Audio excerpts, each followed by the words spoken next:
Okay, I've calculated it. We have enough. If we sell a few more Puppet Master movies, I'm not saying I have a buyer, Kron. Don't freak out. I'm just saying if we're able to, the maximum volume of dirt necessary to fill this hole, we're still going to be shy. Okay. So, we need to start. What other powders, what other things can we throw in this hole? Okay, to start out, you guys, we're not selling any of the puppet movies. Slash them. Slash them in half. Like we I said, sell more if we cut them in half. I've only labeled them to be sold. I have No, not. take the labels off, dude. We are not getting rid of these. They are collector's items. Slash the price. I put a price on every DVD in here. Okay? 50% off, everybody. Yeah. No. Yes. Add 50% to the price. We're not doing this. It's not You how don't get run to a dictate business. prices, okay? You just You're the dictated reason we're in prices. this. You're the reason we're in this. I dictated the price based on demand, okay? I had a sophisticated algorithm where I went in and based on how many times something rented, determined its factor and its rating. There is dirt everywhere. We can just get dirt. Fill your pockets. Bring a pocket full in every day. Oh, throw it you in want the a great hole. escape this shit? Yeah, we'll just bring. Well, it's the opposite. We're What am I going to do with the sand that's already in my pockets, Kron? okay. Chuck it in the hole, dude. Yeah, that's what I'm saying. defense. This is why we're having this meeting. Okay? Oh, you don't chuck my sand in the hole. You chuck it in your face, dude. Fine, just throw it.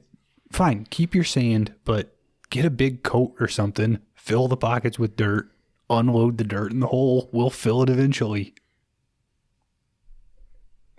You're the dumbest businessman in the world. I'm coming up with real solutions that fill the hole and keep our puppet collection intact. Sounds like a real problem. All right. Well, how about this? You can pick a puppet movie to protect, and we can actually fill about a cubic foot with the humidifier. Look, you want me to start? I'll start. There. Those were my grandmother's meds. I just chucked them in the hole. Okay. Now it's a little bit smaller. I appreciate the effort. It's not enough volume. All We'll right. get there. We gotta raise. Also, have you guys even considered it could be a fun trap? We lay a tarp over there, put some leaves on top, people fall in the hole. No, because this, you know where this goes? This goes to you guys shitting in a bucket to make, Viet Cong punji sticks. And who's going to get stuck? Dan, go to the back room and hide the bucket. Here. A show of peace here. These are the Butterfinger BBs that I didn't eat yesterday. Look, There they are. the Okay. hole is a I knew little it. smaller I now. knew it. It is a little smaller. Those BBs are also 3 times the size of your grandmother's meds. Just saying. Incremental steps, right? How big of a pill do you want her to take, dude? Well, she's got some problems, man. To swallow a Butterfinger BB? You might see some positive improvement. All right, I'll just... A little bit of fat on her might actually help. Dan, what do you got? I don't. All right. Oh, here we go. All right. Here we go. Here. Oh. That's right. It's a little blood. Yeah, you just Robin Hood your own palm. Mm-hmm. And to be fair, we're trying to get liquid out of the hole. Yeah. So, You just But- made a little patch of mud with your blood. Water This expands. isn't a boy mud. named Sue, okay? Yeah. There's like 48 boxes of fucking Army of the Dead back there. Why don't we just throw them all out? No, those are at the bottom of the hole. You already threw them in the hole? Yeah, those are filling. Kron. If anything, I don't know how stable this section is because of how weak Army of the Dead is as a movie, It's pretty terrible. right? Yeah. Symbolically, this is going to start to settle over time, but hopefully we're not here, when that starts to happen. Who cares about future generations? I don't. Yeah. Fuck them.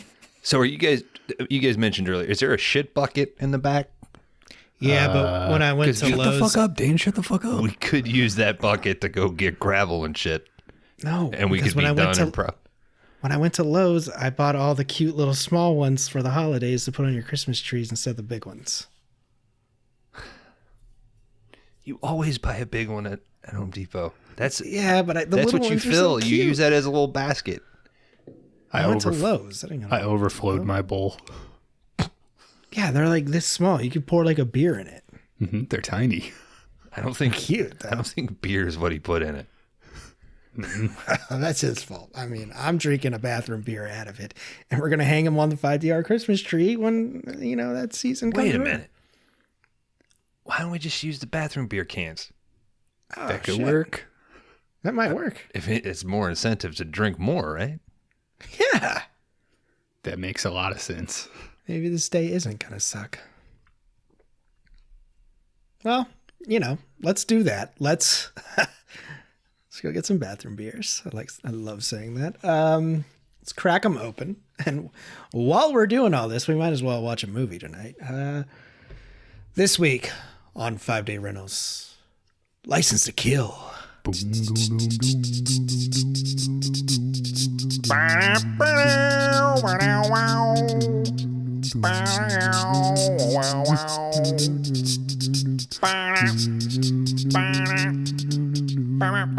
Welcome back. You're listening to 5 Day Rentals. We are the video store podcast. My name's Laundry Dan. I have the fucking great opportunity tonight of closing out the last martini in Double O. Hell yeah. With License to Kill from 1989. I'll be taking you through it tonight, listener. But I can't do it alone. Please welcome my friends and two guys that have also got their License to Kill revoked. Kron and Bones, how are you? I was too good. Said I was making everybody else look bad. I don't need a license, dude. I do it anyway. I do it for the joy of it. You can't just shoot whoever you want. You literally can, dude. Or kill, I guess. It doesn't say how you... Yes, you can. How many times were you able to vote a few weeks ago, Kron? I haven't stopped. You just keep sending them in? I'm stuffing the ballot box, dude. Those are all Kron. Damn, we could have used all those fake ballots to fill this hole. Yeah. Well, one of us is doing our patriotic duty. Hey, when we do this again next season, do I call it double O hell yeah? You got a 5-year ban. For, No. There's been precedent. There's- Okay, the no other category. Careful. No. No. I think it'd be single 014. Okay. Do you get an actual license, like with your picture on it, or is it just kind Well, of... how are they supposed to know? If you show up at a crime scene, and this guy's like, I got a license to kill, and it doesn't have a photo on it, what's the fucking point? Yeah. It's like, well, you scan this. In World War II, when they were like, Printed this at home. show us your papers. It's like, just show them some fucking papers. They didn't have cameras and shit back then. Yeah. Why was that so difficult for people to get away? Pull a fucking receipt out of your pocket. Dan, what are you That's all you working on need. right now? I'm prioritizing my Wi-Fi to my computer, so Oh, okay. that's all I was doing. I should have done that before I started recording. Yeah. Saved best for last here, huh? For sure. Yeah. This Definitely. This movie's fucking good. I think we got a good sample of a Bond here. We did The Outliers. In a good way. I think there's like 2 or 3 other ones that I would say qualify in that outlier category, but this was a good sampling for sure. I'm content. Was License to Kill an outlier? Yeah. Really? Oh, you think so? Kind of figured it. Oh no, Well, dude! I guess it's kind of gaining more popularity nowadays. That was a total bomb in the U.S. Oh yeah, that's sort of the cycle. But you know, we've talked about ad nauseum the last few weeks how easily influenced they were, and this bad boy is just 80s action. Well, it's America influenced, you know. I mean, one of the Broccolis sat down and watched Scarface one day, right? And they were like, let's fucking do this shit. More like Lethal Weapon. Yeah, they probably looked at the box office and thought, oh, Die Hard? Well, fuck, let's just get half that cast. Oh, fuck, Lethal Weapon's awesome. Why don't we get the guy who's like the quintessential composer of 80s action? He won't say no to Bond. What is this his second or third appearance on the show? Michael Kamen, because he did Roadhouse, right?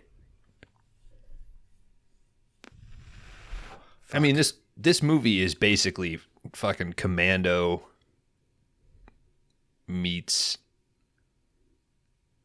Roadhouse for Miami Vice. I mean, this thing is just 80s culture, American 80s culture. Mm-hmm. Pretty much. Go ahead. This is also like the line of change, right? Like well, the last of the. There's a big lawsuit that happens sort of after this that delays them. You know. Yeah. Is Brosnan the one after this? His first? Yeah, okay. But it's 6 years later. Yeah, that's a long gap. Yeah. Well, it was the longest until Craig. Not the gap between Brosnan and Craig. Within Craig, he had, 7, 8, some shit. Fucking guy. Well, he had to do those fucking Benoit Blanc movies, dude. It's just dumb. He did that one where Lucky Logan.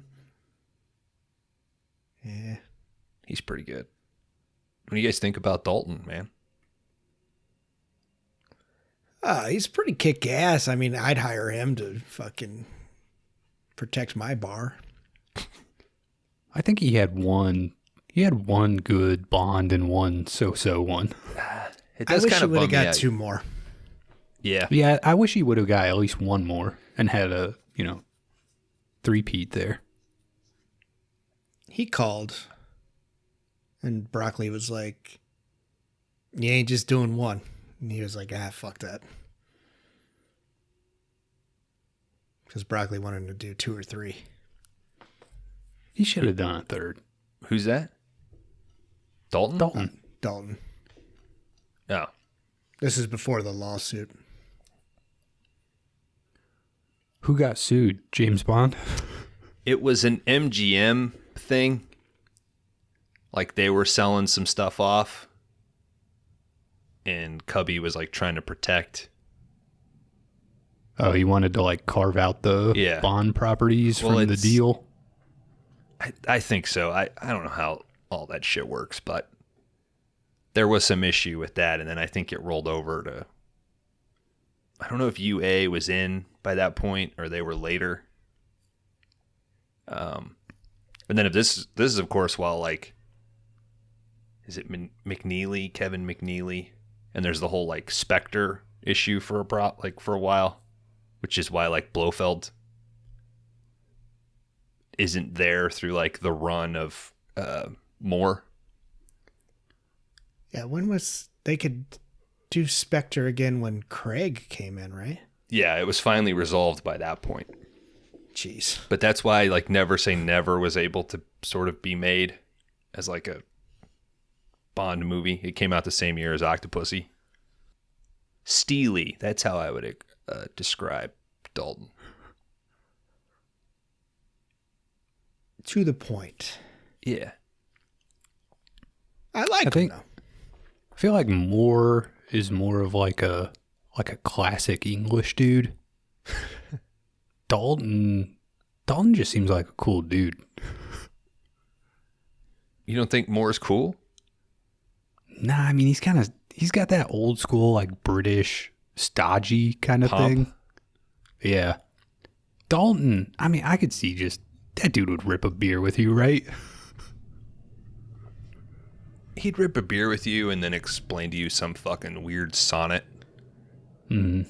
from 1680 or something, and he's like the guy who would like tell you the history of the microbrewery and like the influence on Chaucer that the beer had. You know? He seems like a Shakespeare guy, yeah. Yeah.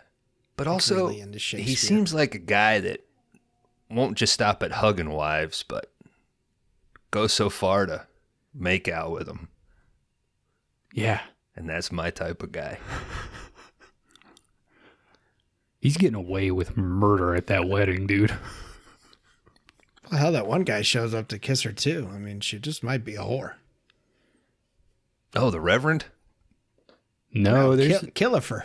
Yeah, Killifer shows up and he's like, I'm just here to kiss the bride. Oh, no. Yeah, he's the Reverend from Silver Bullet. Oh, that's right. That's it's like, that fucker looks familiar.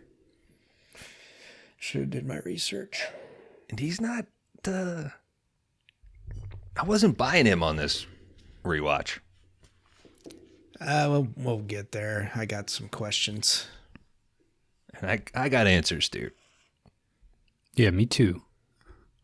But yeah, this is the last film in Double O Hell Yeah. Category by Bones. Thank you. I've enjoyed it. I know Kron is probably happy to move on. I know I ruined your Halloween season. I'm sorry, but... It's been a fine category. I just believe that. As I was going through these, I was like, this must be how Bones feels when we watch those puppet movies. I had a good I time. feel that way too. I had a good time. I'm just ready to watch something else. No, you feel substantially better watching Bond than I do watching puppet movies. I don't feel good watching puppet movies. Did you feel better watching the New York Ripper over a Bond movie? God, that's a tough question.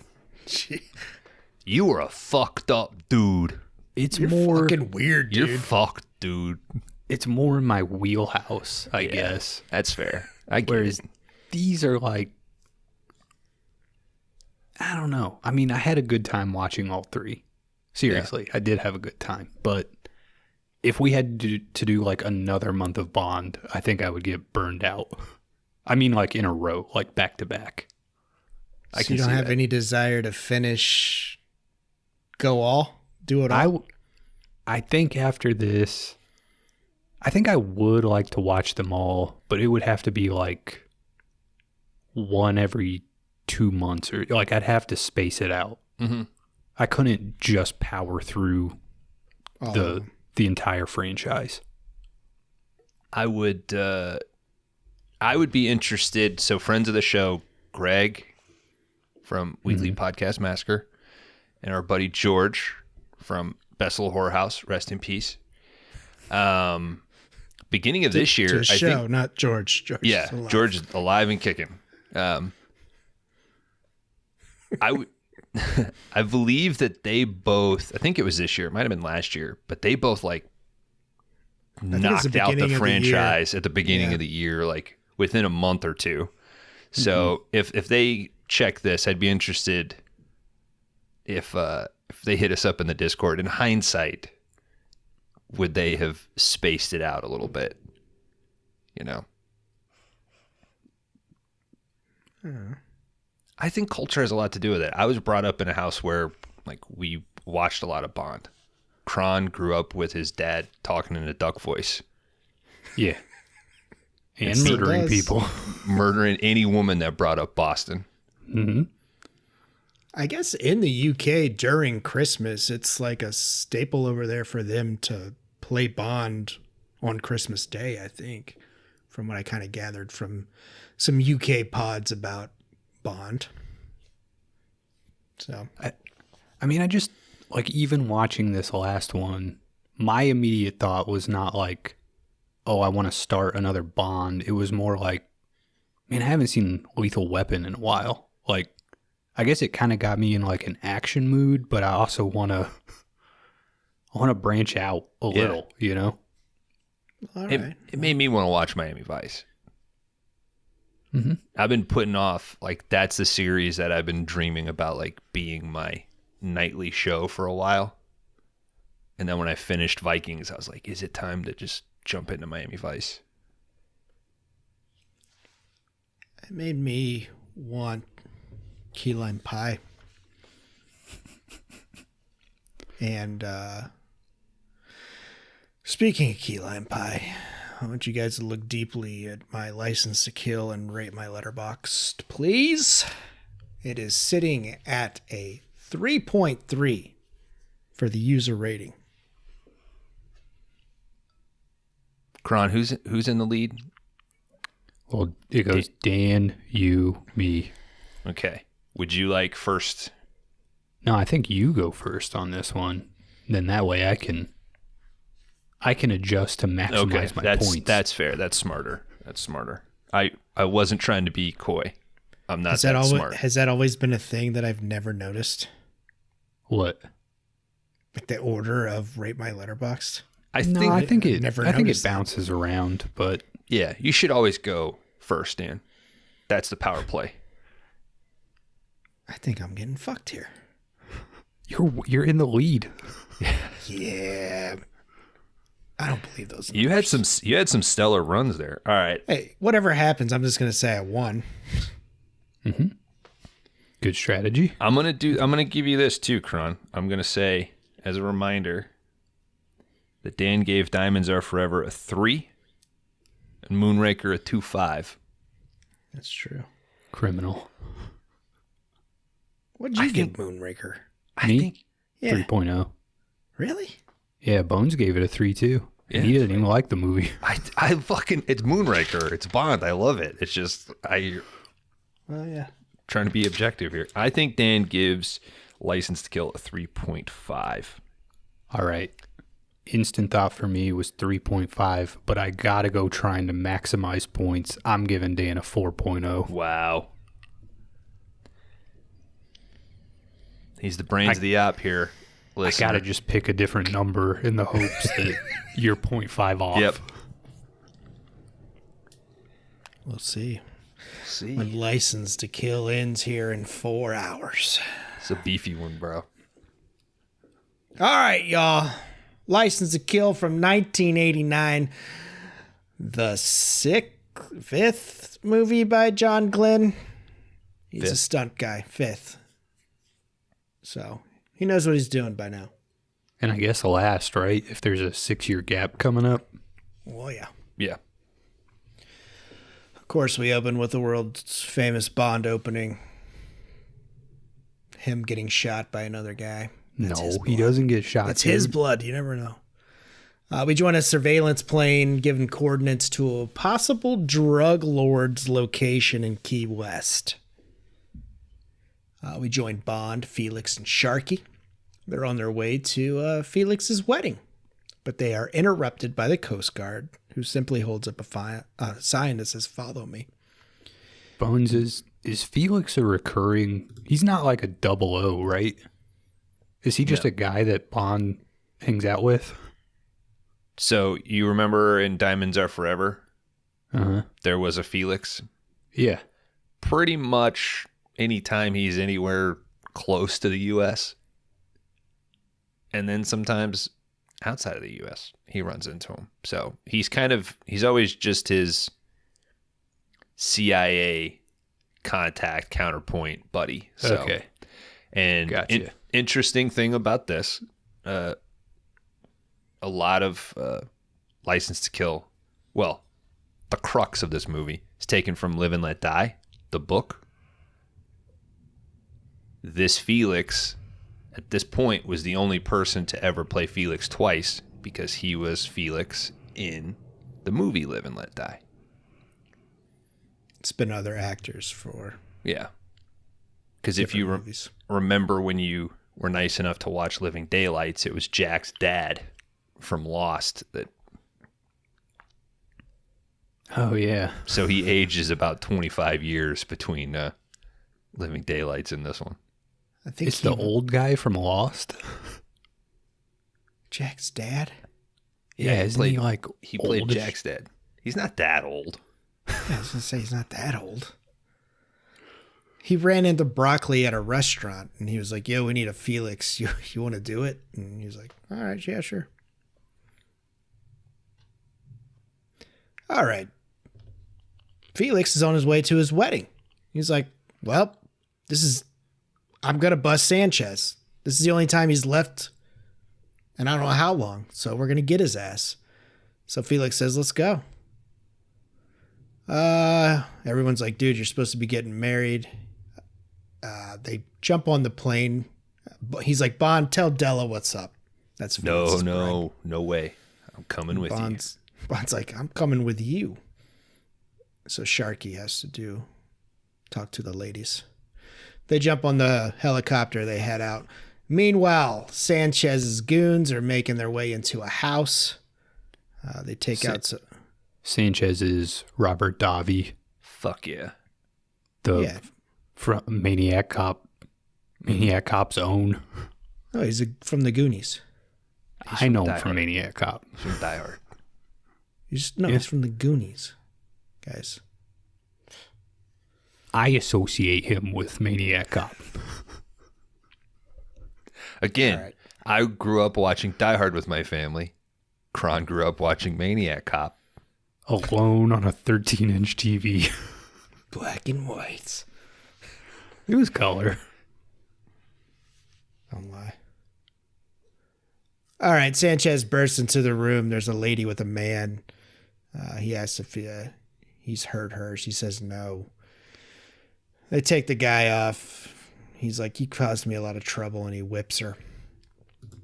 Back at the wedding, Sharky tells Della that Felix and Bond took off to go catch Sanchez. Felix and Bond fly into where Sanchez is located. He sees the helicopter coming in, and he takes off in a Jeep back to the airport. Sanchez jumps off, runs on foot. They let him out early. It's a good jump, though. I think he did his own stunts. Oh, fuck yeah, dude. He looks incredible. Did a lot of studying for this movie. Learned Spanish, learned how to scuba dive. Is an American actor. So It all paid off. all right, the DEA lands and they swoop in on Sanchez. His goons start opening fire on Bond and Felix. They return fire. Felix does give Bond a gun just in case, since he's just tagging along. Strictly an observer.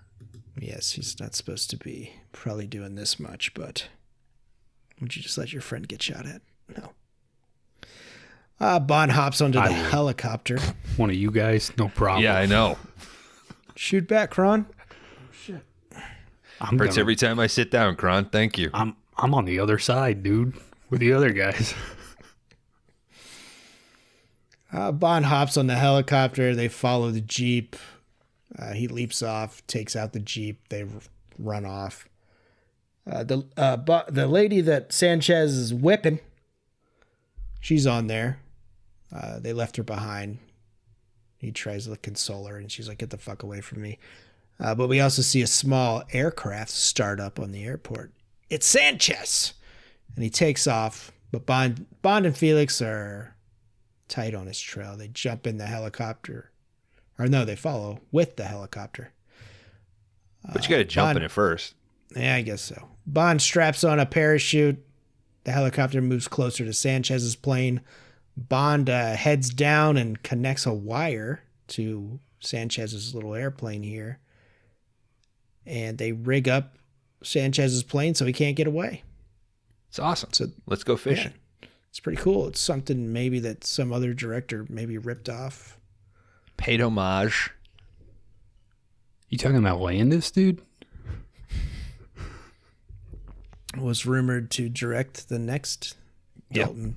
That never happened. Mm-hmm. Who, Landis? Yeah. Fuck. He was rumored on a couple of Bonds actually to direct. I bet when they brought him in for notes, he was like, you could have got that helicopter way closer. Maybe we shouldn't bring this guy in. Mm-hmm. All right, back on Earth at Felix's wedding. They're all watching this fucking action that's going on up in the sky because they're looking at it. Once they get Sanchez, James and Felix fucking parachute out and on to the ceremony. Felix gets married. Do you think? Go ahead, Kron. Well, she's kind of like telling everyone to go home at a certain point, right? Yeah, like I think they can't find the groom and shit, and drive around the block again. Yeah, that's when they parachute down. Sorry, Bones. Oh, I was just gonna ask. I mean, do you think Felix made Bond pay for the tux rental?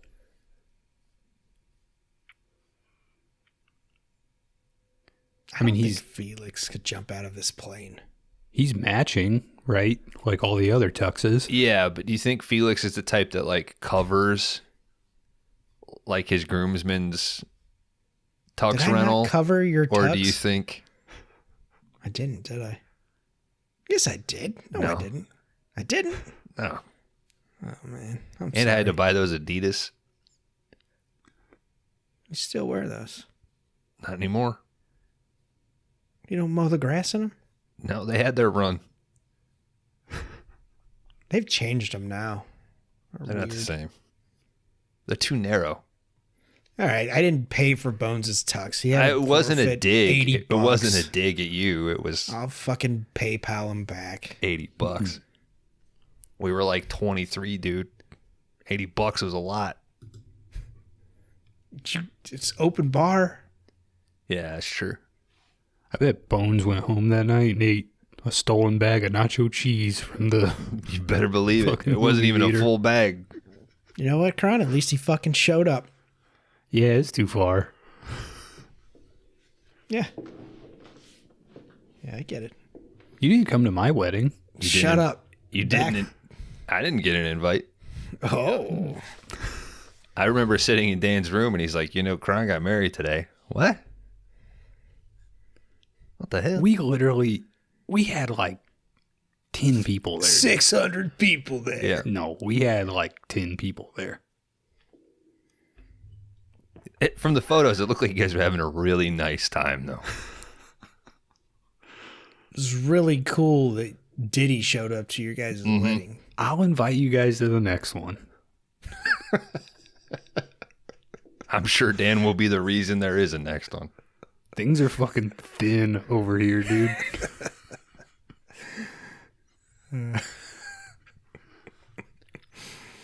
All right, back at the Coast Guard's head shed, we see Sanchez's plane like leaned up against the building, which I think is fucking great. DEA gives a rundown of the charges that Sanchez is facing here. Dude says, Oh, are we skipping the song? Title sequence, yeah. Yeah, what'd you guys think of that? We hit a camera. We go into the title sequence. Gladys Knight, strong religious lady, really debated on doing it because it had to do with killing and stuff, but she eventually did. It's all right. I liked it pretty good. Yeah. Yeah. I thought the movie before this one had a better song. Moonraker? No, the other Dalton that I already can't remember the name of. The Living Daylights. The Living Daylights. I thought that had a much better song. I mean, that was probably the best song I heard out of the ones that I watched. But I thought this one was pretty good. I like this song. Let me see here if I've got... Got a license to kill, and I'm going straight for your heart. I have License to Kill number 13 on my rankings, Living Daylights at 14. Whoa. What's number one? Living Daylights was just so like 80s kind of shit going on, you know? Mhm. This one felt more like a classic Bond in a way. It's got adult contemporary like dentist office vibe to it. And Aha is like very much of that time. Yeah, what's number one, Bones? My number one? Goldfinger. No, A View to a Kill. Who sings that one? That is Duran Duran. Oh, okay, that's right. Bones, can I say one thing? If number 2 isn't Live and Let Die, you gotta throw the whole list away, dude. Nah, man. It's Live and Let Die is 9. oh, it's higher than that. So split the diff. Really? It's 5. What? That's crazy. It's tough, dude. That top 5 is tough. Is What's 2 Goldfinger? What's 2, 3, 4? All right, let me just go through these, okay? Number 1, View to a Kill. Number 2, Skyfall. Number 3, Spy Who Loved Me, which is Nobody Does It Better. Number 4, Diamonds Are Forever. Number 5, Live and Let Die. Here's the deal. Live and Let Die, Diamonds Are Forever, Spy Who Loved Me, probably interchangeable. Who's Skyfall? Is it Adele? That's Adele. That has like some emotional reverence for me. Yeah, I mean, it's a pretty good song. Yeah. And to me, those top 5 disconnected from Bond are fucking incredible songs. Like that's what really put them up above. And then you really get into like, is that a really good song for a Bond song? So I actually have World Is Not Enough above GoldenEye. I remember that one. That's garbage. Yep. Number 8, Goldfinger. Number 9, On Her Majesty's Secret Service. Number 10, Dr. No. What's last? What's the one other movie that we covered that has not been mentioned on this? Moonraker? Yep, That's your last? that is my last. Yeah, I mean that song was nothing. Yeah, Couldn't even tell you. it's dinged for being a nothing and basically just Goldfinger again Yeah, in my mind. that makes sense. But my bottom 5 they're interchangeable. Man with a Golden Gun, For Your Eyes Only, Spectre, and Octopussy. Now, if the Radiohead Spectre had been selected, Who did the real one? that's probably top 5. Was that Sam Smith, okay, that's right. Writings on the Wall, Did Jack White do one? Yeah. Quantum of Solace Who was with Alicia Keys. okay, Alicia Keys, and it was Carnell, right? On that one as well. Oh, I don't know. I have that at 18, just above Die Another Day. I think it was Carnell who did that one. And her Okay, together. that was Bones' song ranking. I mean, last week he did his Marry Fuck Kill, or no, he did his top who he would fuck, which Bonds he would fuck. Oh man, and this week is tough because I kind of want Dalton to throw me around a little bit. Ask me about some Stinger missiles. Shake a nut stirred. Okay. All right, back at the Coast Guard head shed, we got the DEA running through the charges at Sanchez's face in here. Dude says this is one of your famous $1 million bribes. Can't get you out of this one, Sanchez. Sanchez, how about 2 million US? Deal. DEA says you ain't getting out of this one. Back at the wedding, Bond's making out with the bride. He goes to Felix's he goes to his office to tell him it's time to cut the cake. He's kissing her passionately, dude. It ain't a peck on the lips, on the wedding day. He's getting in there. Maybe that's his her hall pass though. You can't make the hall pass a guy that your husband knows. It's fucked up, dude. I mean, she probably ended up with Felix because she's trying to get to James, right? She knows that she's gonna just cheat on him eventually. Mm-hmm. At least this way he'll come around. I mean, he's not gonna. And last inside too if much she's longer. lucky. He ain't gonna last too much longer. He's like 70. Mm-hmm. But he is skydiving, so he could probably still get it up. You think she was praying that chute when it opened? She's like, no, Bond, just step in. Yeah, I got to marry Bond now? Oh, no. Oh, shit. Is everybody sure they want to stay? I can't get the deposits back, James. All right, he's doing a few reports about Sanchez through all this. I don't know why he couldn't wait. He does put a copy of his reports behind or inside a photo of Della or behind it. Killefer, he comes in from the DEA. This was the guy that was explaining what's up. But I was just going to say it's important to note that that Felix is meeting with some lady who just like gets up and storms out when Bond comes in. Yeah, who is that? I don't know. Maybe we'll find out later. I still don't know. Yes, you do. Is that Yeah. Okay, that's right. All right, Killefer busts in and tells Felix they're taking Sanchez to Quantico tonight. Said Felix hides his copy of his report behind Della's photo. We get Sanchez. He's put into the police van and they take a ride to the airport. Cut back to the wedding reception, which is in full swing. Some crazy ass music's playing. I guess it was a song originally made for this movie. Find it on the soundtrack. Felix and Della give James a gift. Isn't it it's like a modernized version of a song from Dr. No. Is it? I think so.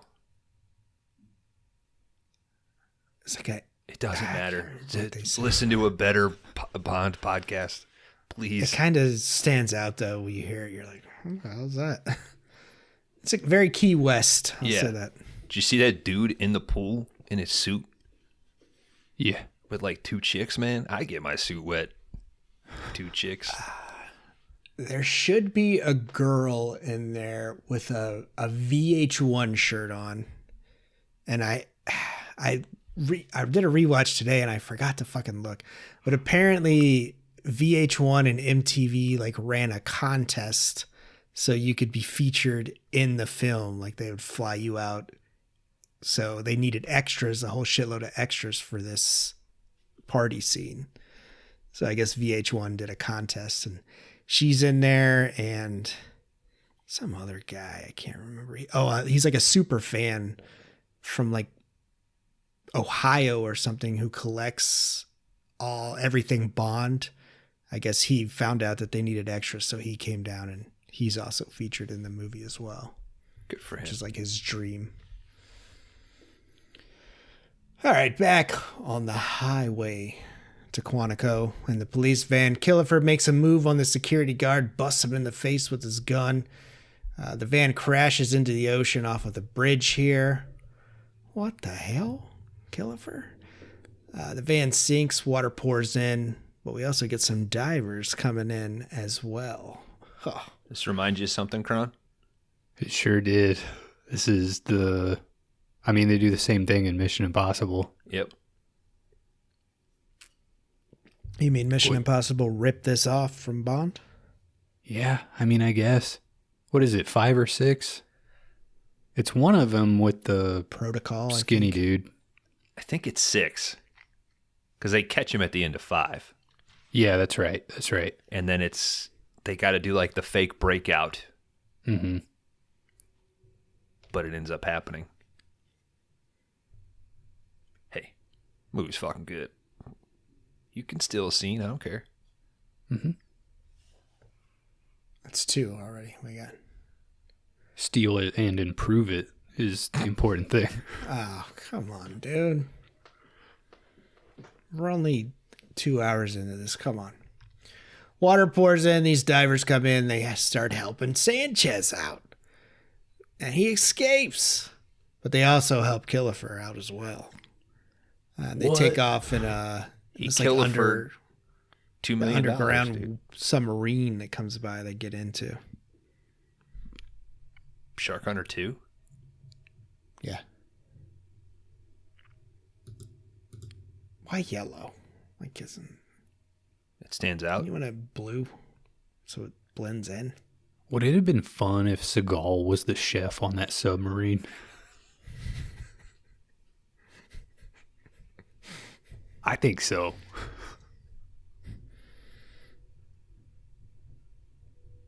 Guess we'll never know. His fat ass in Russia leading North Korean soldiers into Ukraine right now, I think. Can you imagine those guys showing up and that's their like trainer? A man 6 times their size. Mm-hmm. Just like Passing out carrots and turnips I mean, to everybody. It might be pretty stoked. Like, his fat ass goes. You got rations for a while. I would imagine on the plane ride from North Korea, they were just showing them an 8-hour sizzle reel of fucking Seagal. Hell yeah. action real. But they, like, distort the image a little bit so he does look fatter, so it's not as jarring when they meet him in person. Yeah. They get off the plane, it's Seagal and just like Dennis Rodman. Welcome to training. All right, where are we at? Back at the wedding, James heads out. He's got shit to do, man. He's on assignment, you know. He's just picking up an assignment for the queen. Felix takes Della in to Well, they give him a gift first. oh yeah, they try to give her she tries to give him the fucking what's it called? Garter belt? Garter belt, and he's like, no. Well, I mean, did you mention that she gives him the lighter? Yeah, she gave him a lighter. Did you before say that? this. I'm sorry. Yeah, she gave him a gift. You're excited. It's fine. I knew I'd built some time in for this. We can see your boner. So can everybody on my street. It's a problem. You don't need to put that light Must be watching on the Bond back again. wall, dude. What? This is the boner signal, dude. This lets crime know that I'm out here. No wonder you didn't have any trick-or-treaters last night. There ain't no boner. You want your cut of this cum or not? All right, yeah. Della and them, they gave Bond I'm telling you, man. It was a giant boner. a crack lighter, I guess. Because it just flows up. They also try to give her. She tries to give her the garter belt, and he's like, "Get the fuck out of here! I'm not doing that shit. You know my history." He takes off. Felix takes Della in to the house to get the other piece of that wedding cake, if you know what I mean. Sloppy sevenths, I guess. Yeah. But there's some goons waiting in their room. They knock him out, and they take Felix. We join Sanchez. He's relaxing at a fishing company. We got a guy named Crest here. He comes in and says, we got everything ready for you. We'll get you on the way to Cuba so you'll be safe. And Sanchez is like, don't worry about it. Like, I got some business to take care of. And Crest is like, man, I don't feel comfortable with like a fucking cop being here, basically. He's like, I kind of want to deep six his ass. Which that means he wants to bury him 6 feet under the ground if you're young. Okay. Sanchez is like, fucking chill out, dude. I made a deal with this guy. Loyalty is more important than anything. I think this guy at one point says, like, he points at Felix and he says, he can finger me. Not Felix. Oh, yeah, the other dude. Yeah. He's Crest. talking about Killifer. Yeah. But also just that's a weird choice of words, right? It's 89. I mean, how popular is fingering? It's a Bond movie, dude. It's full of innuendo. Dan, it was super popular in the 80s. I don't know, man.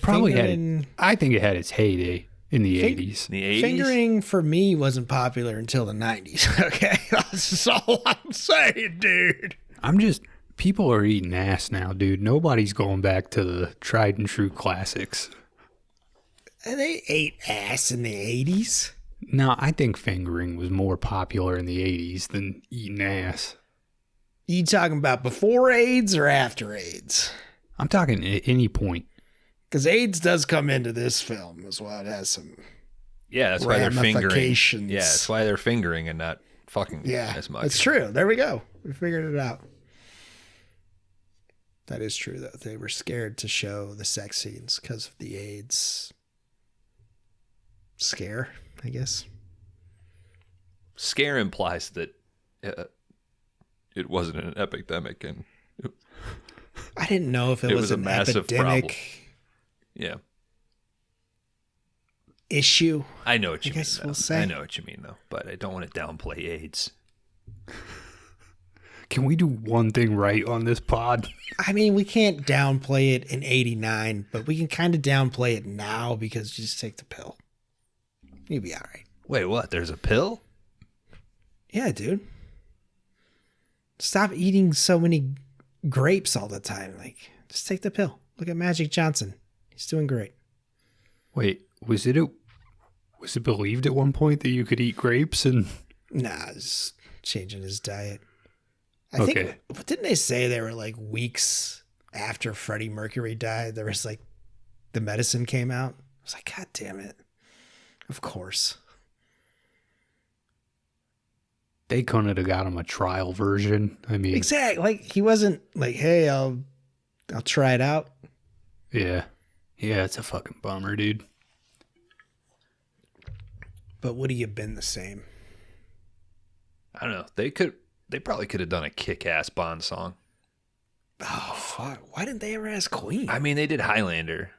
Yeah. So I That's think true. I'd rather them do a Highlander soundtrack than just a Bond song. So it works out. But They probably thought Highlander was more manly than Bond.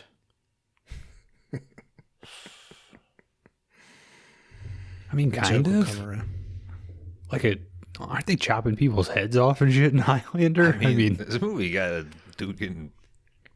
I mean, Eaten by a Highlander does shark. have a Bond in it.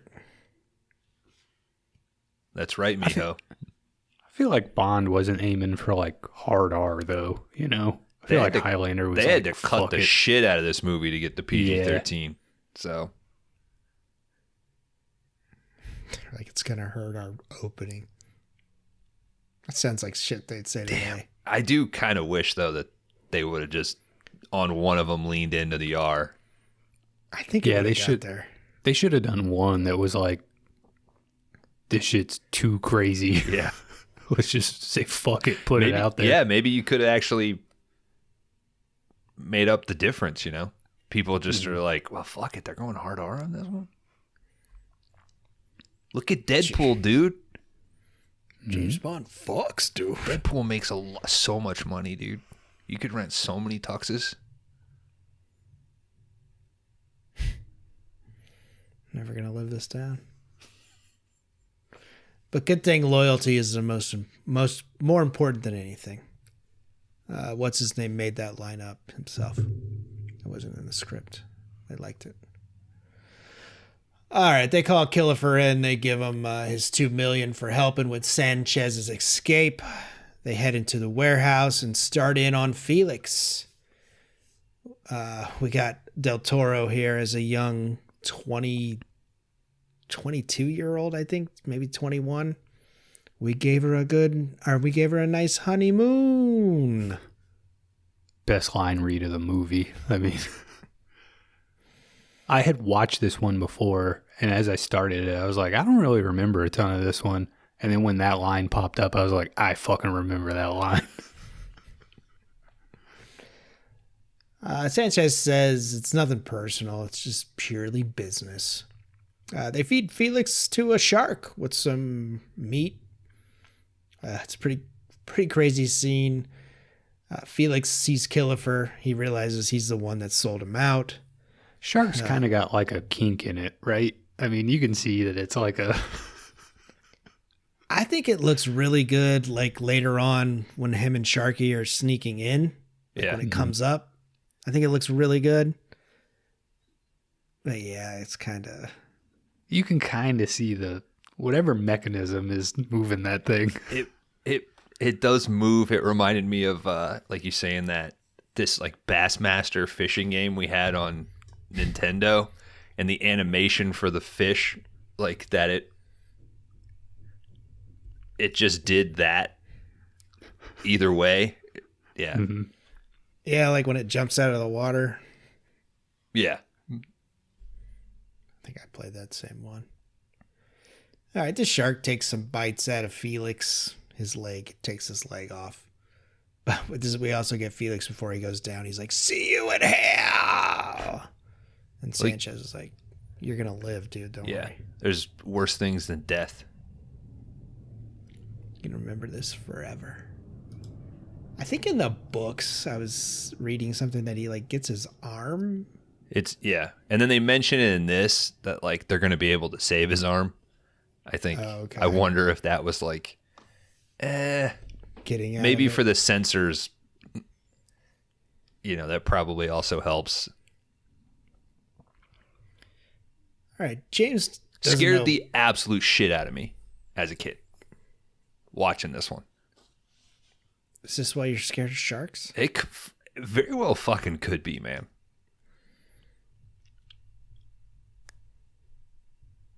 But to go, like, because I never really watched in order, but to go from like A View to a Kill and then pop in License to Kill, you're like, God damn it.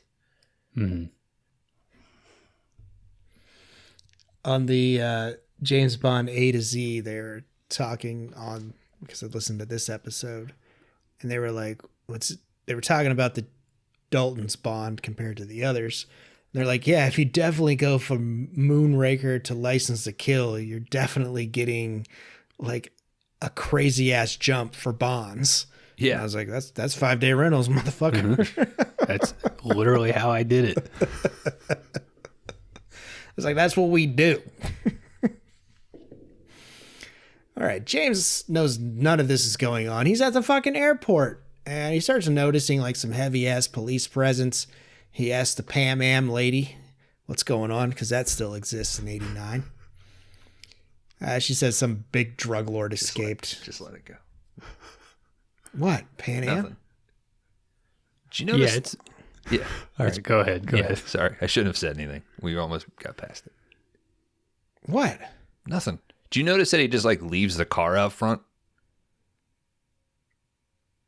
Oh, when he gets to the airport? Yeah, he just like leaves it and gets his bags out and then walks to the fucking desk. That's baller as shit, dude. The fucking queen will pay for it, Yeah. dude. It doesn't matter. It's in the Queen's time. All right, he heads back to Felix's place immediately. He finds Della. She's all fucked up and dead. Then he finds Felix. He's wrapped in a blanket with a note on him that says he disagreed with something he ate. That ate him. That ate him. But Felix is alive, man. He phones in some help. Oh no, the phone rings. They're asking about something, and he's like, send help. All right, local police are investigating Felix's place. Sharky shows back up, gives Bond the news that one of Felix's legs is gone below the knee. The local PD thinks it's a chainsaw.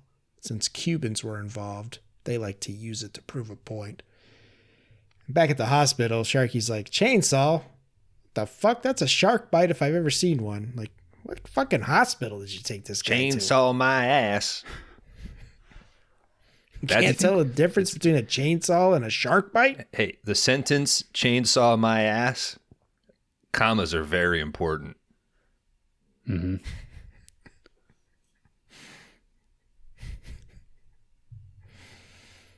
All right, we get Hopkins. He's part of the DA. He's been helping Bond and Felix. The other Johnson from Die Hard. Yeah. Something else I can't fucking remember. He's connected to 5DR somehow from some other movie as well, I think. I'll look it up. Not Maniac Cop. I would have spotted it right away, dude. DA comes in. He says Sanchez is nowhere to be found. He fucking escaped. Streets He of tells Fire. Yep. He tells Bond to stay cool. What's up? Dude, you look up his filmography on Letterboxd, and I think the default sorting is by film popularity. Mm-hmm. Forrest Gump. I didn't know he was in Forrest Gump. Whoa. But also, Forrest Gump has more popularity than Die Hard. Who's he playing Gump? Fuck, I don't know. Is he somebody in Vietnam? Does it say the character's name? Let me scroll through here. Keep going, Dan.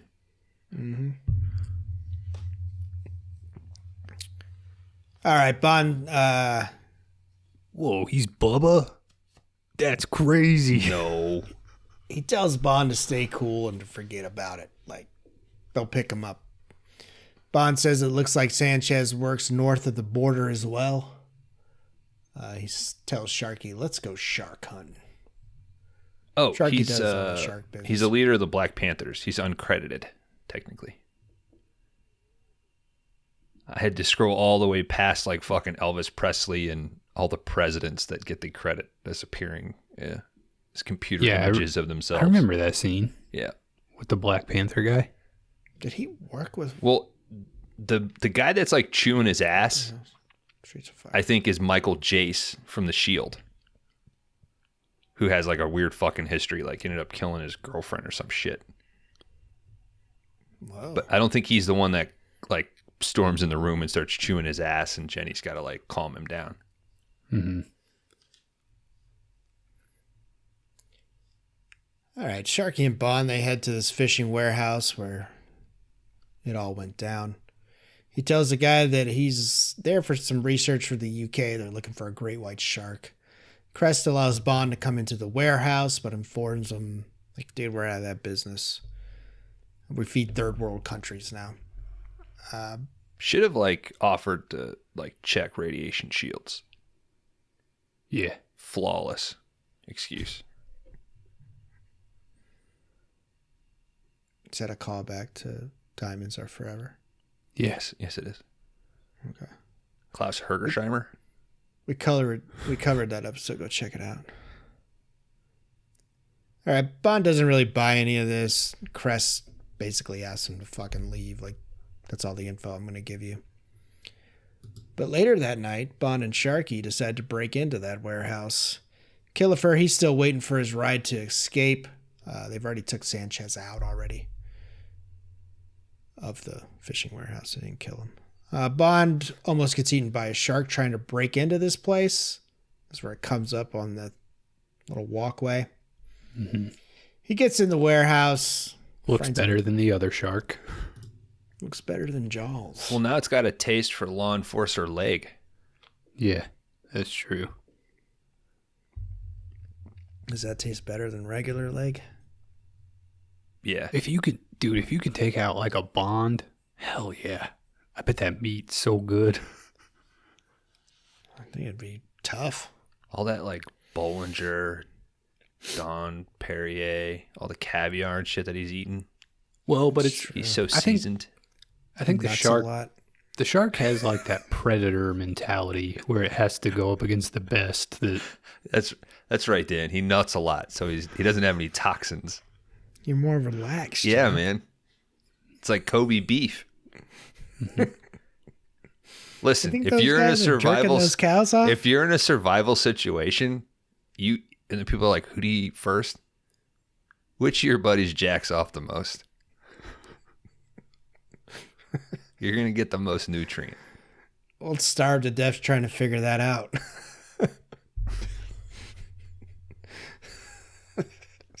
First one to jerk off gets eaten. Ah! Ah! Wake a Do it guy, over there, Kron. wake a guy up with a bib around your neck. Fucking licking your lips and Yeah, shit. you have to like tie everybody's wrists together. Mm-hmm. Or set up some sort of like bell system on a rope. I could beat the bell. Don't got to go very far. No, it's just that's not what I'm saying. I think I could beat the bell.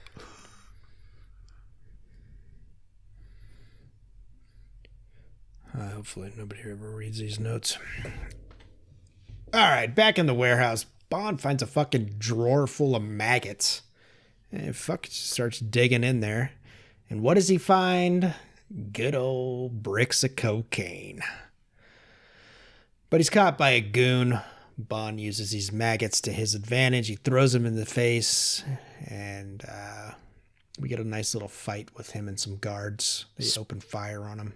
Speaking of cocaine, Eric Clapton almost did a song for this, right? I guess it's recently, well, supposedly it's recently surfaced. Okay. It was him and another guy. Because that he had did it worked with together. Kamen before, right? Like they Yeah. had a relationship. Okay. And I guess it was put online and they took it off. Did Disney already do their documentary on the Bond music? There's supposed to be a Disney documentary about Bond, like theme songs. So they're thinking that okay. since it was taken off, that maybe they're going to use it for that.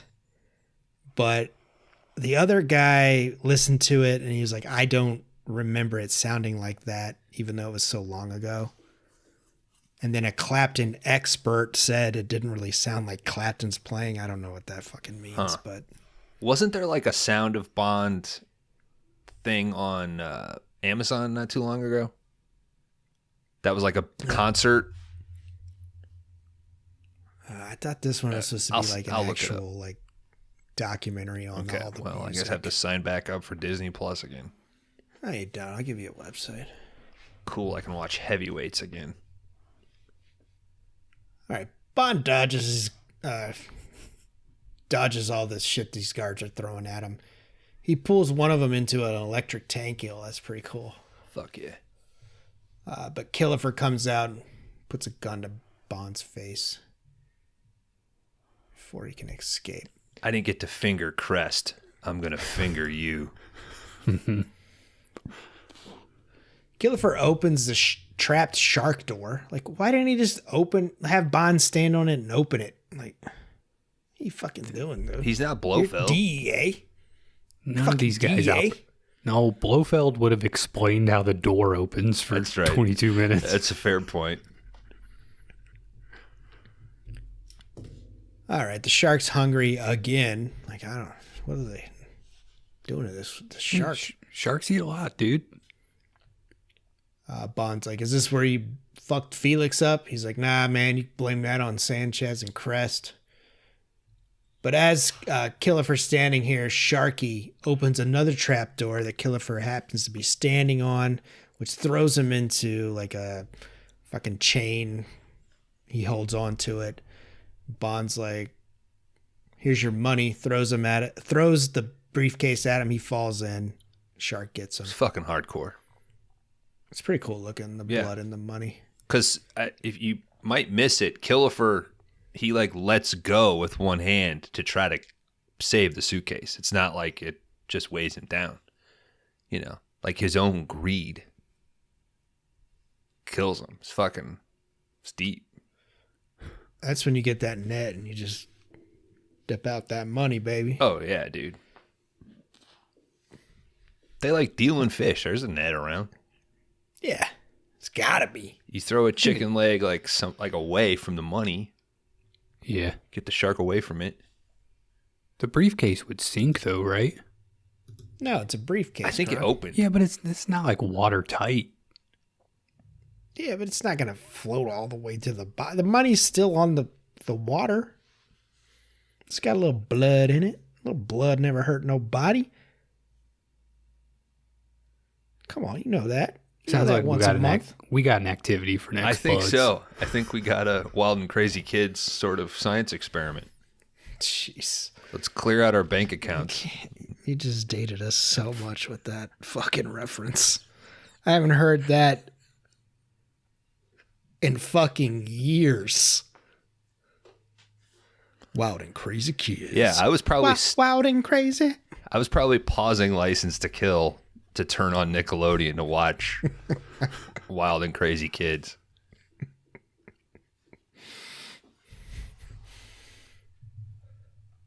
What was they all had different colored t-shirts.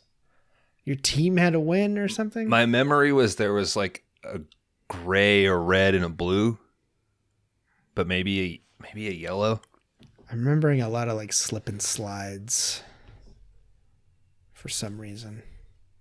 It was like Wipeout, but like with a whole bunch of kids. Yeah, I don't know how much of it was predetermined. It's like a little kid's MXC, right? Yeah.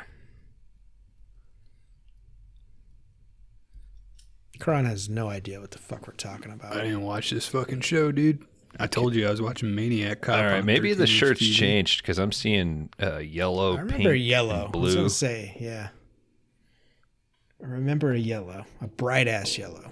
I remember the Omar Gooding. Legends of the Temple. Hell yeah. I remember that one.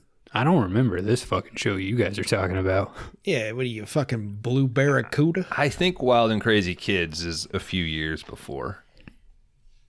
This is like when Nickelodeon was. It was with like Double Dare and. This is from like your guys' generation. Yeah.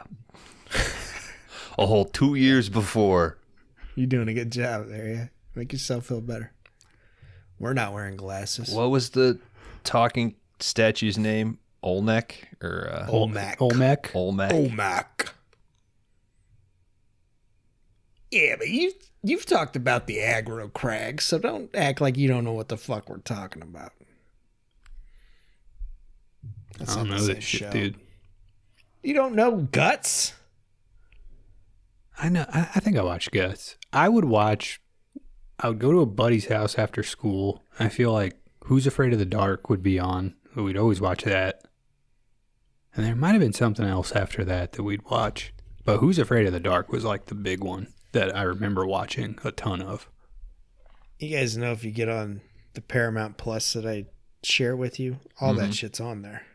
I don't know about Wild and Crazy Kids, but Salute Your Shorts or You're Afraid of the Dark, Dude Ranch, all that shit's on there.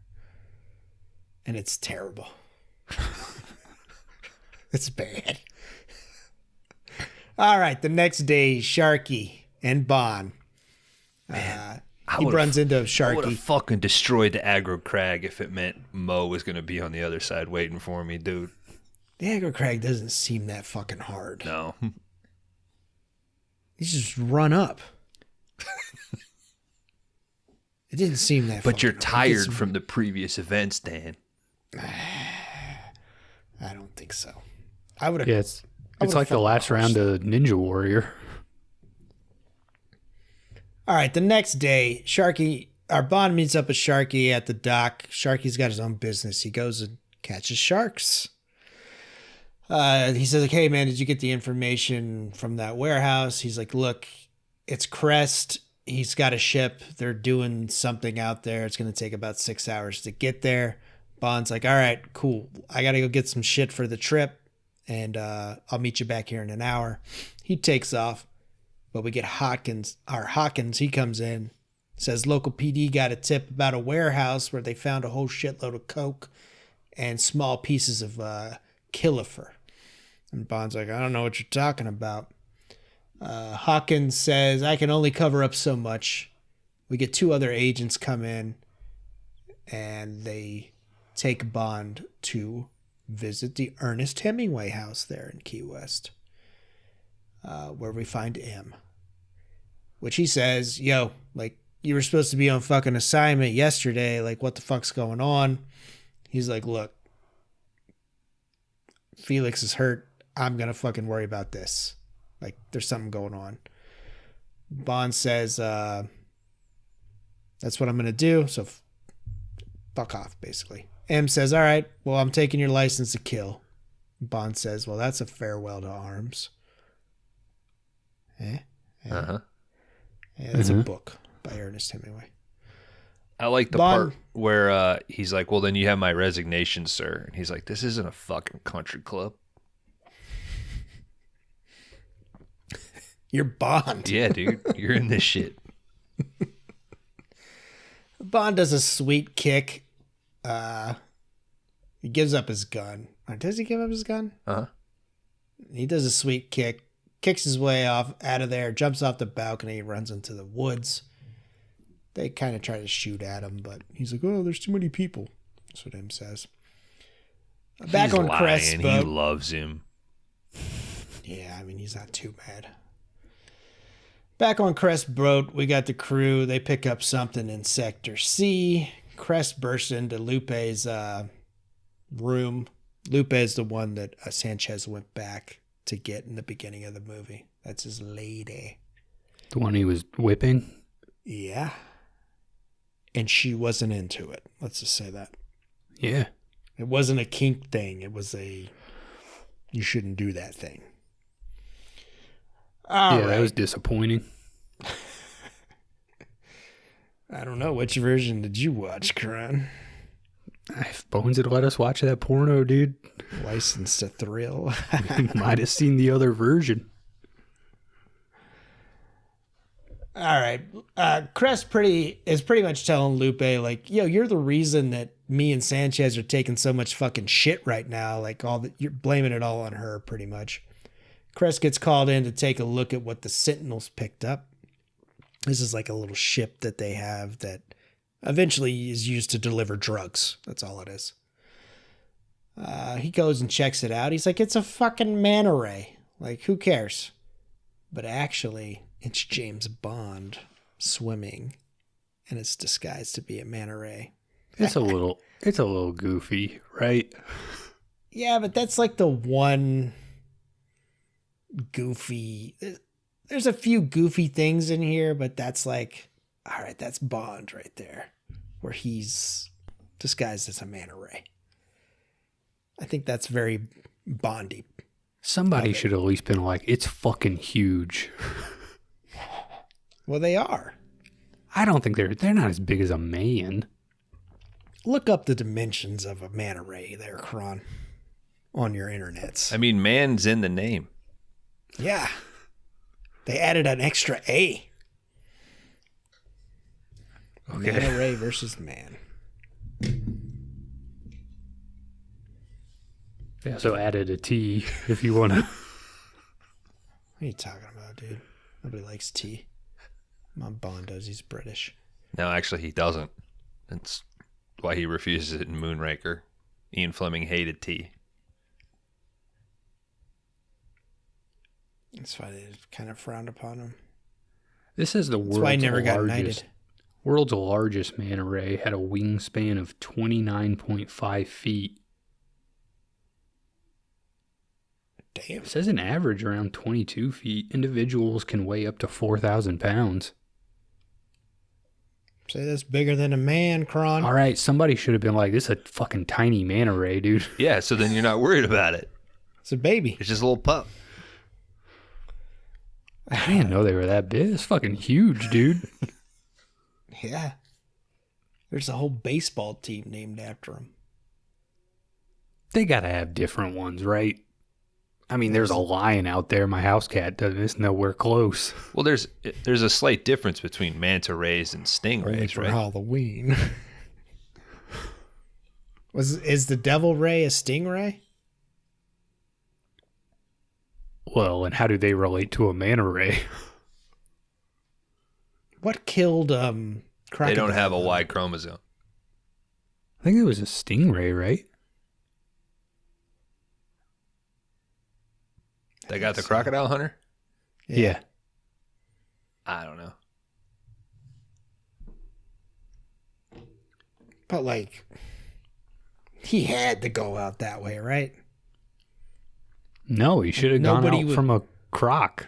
Nobody was mad that he took a stingray barb through the fucking heart. I mean, I'm a little bummed. He was a good guy. Yeah, he's a cool guy. Like, I'm not saying that, but when they heard that Steve had died, and they're like, "Oh, what happened?"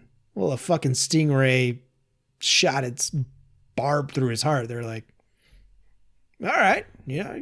All right, we're talking a substantial difference in size. Stingray's like around 6 feet in length, where the manta ray can be almost 30. 6 feet for a stingray? Manta rays don't have a barb. Stingrays have a whip-like tail with a venomous barb. So I think it was a stingray that got Steve. Rest in peace, Steve. We might hit Australia in season 2. Intense. All right, he catches This is a- season 2. or season 3. Sorry, I don't fucking know where I'm at. God, we got a long way to fucking go. He catches a ride on the Sentinel. He gets into Crest's ship here. He takes the goon out that kind of runs the Sentinel. Bond hides the goon in what the fuck is this? A pressure chamber? It's like a little decompression chamber, I think, right? Okay. I don't even know what the fuck they use that for, but I think it's something to let the nitrogen or whatever slowly out after you're underwater for a while. So you don't get the bends when you come up from diving. oh, I don't have that record anyway. Hyperbaric chamber, something like that. Yeah, it's like if you come up too quick, the nitrogen can't get out of your body and you fucking... I think it just makes you real sick, but probably can kill you. I believe so, yeah. It's an important piece of a diving vessel. It's necessary. Bond takes this. Thunder didn't have one of these. They didn't go that deep. They weren't diving, dude. Yeah, they were. I mean, they were diving, but they weren't. Well, but Thunder was like a boat. This is like, you got to go fucking deep to have to come up slow. Yeah. Plus, it's Hogan, dude. He just sank. Of course, he always went deep. Yeah. All right. Fuck Bond Hogan. height. Though. Fuck He took Hogan. a vitamin and came right up. We gave him a third chance, and he fucked us. Yeah, he's really making some bad decisions nowadays. But hey, he's a Christian now, so that's what counts. Oh, yeah, we have to forgive him. Yeah. You guys are talking about him selling beer, right? Loaded, brother. He was 30 minutes up the road from me this summer, apparently. Why didn't you go see him? Fuck that shit. I would have fought him. All right, I would have lost. Bonds, he hides his goon and notices some tightly wrapped waterproof money cubes. Or cocaine, whichever one. I don't know which one it is. I think it's money. He sneaks out, makes his way through the boat, makes sure he doesn't get noticed. He makes his way into Crest's room while the goons alert everyone that there's an intruder on the boat. Lupe's in here. He questions her about Sanchez, and she's like, "Yo, he's not on board. He's already gone." Crest comes a knocking because he's heard someone's on board. Lupe says she hasn't noticed anything. Bond sees the whip marks on Lupe and asks what's up. As this is going on, he looks out the window and see that they're bringing Sharky in. They caught him. I guess they killed him. Yeah, he did. And they're laughing about it and shit. Fuckers. Yeah. Bond takes revenge for Sharky's death by taking out some goons. He takes one out with a spear gun, which knocks him into the water. Bond jumps into the water, grabs a scoop of gear. A lot of the goons on this boat are just wearing t-shirts. I mean, it's hot. Yeah, I don't like that though, dude. Have a little fucking respect for yourself. And I can't be comfortable in your goon squad? no, dude, my goons are gonna look professional. They're gonna look fucking good out there. Like 3-piece suit, polo, khaki. If they're working the boat they could get like a wetsuit. I'm not just gonna have them out there in fucking cutoffs and a t-shirt though. Do you want to be working in a wetsuit on board? My guys will be. I don't want to be looking for a mutated cat in a 3-piece suit, dude. We're gonna wet them down. They can get in the water once every hour. Trying to get to the Caymans. Mucho good life. Yeah, so once Bond shoots this guy, he takes his scuba gear. This is 100% true. Before we got on record today, I was cleaning up some files. And there was in the 5DR folder, there was a folder called Uninvited. And I was like, what the fuck is this? I legit had to open up Spotify, go to our feed, and be like, oh yeah, we did a movie called Uninvited. Like, for the life of me, I did not remember what the title of that fucking movie was. That's all right. I can't I can't remember these Bond movies. So. But that's fair. I mean, if you were to say like, oh, the movie about the mutated puppet cat, I would say, oh yeah, I know what you're talking about. Well, but it's not just a on puppet. It's a cat. Okay. So Oh, it's a fucking puppet. sorry. it's not a puppet. It's not a puppet. You're right. In the movie, it's just a cat. In real life, it's a puppet. It's a puppet effect. Listener, this is the last episode of the season. We're going big. We're going long. Might as well drag it out. All right, Crest sends out the Sentinel because there's a drug exchange.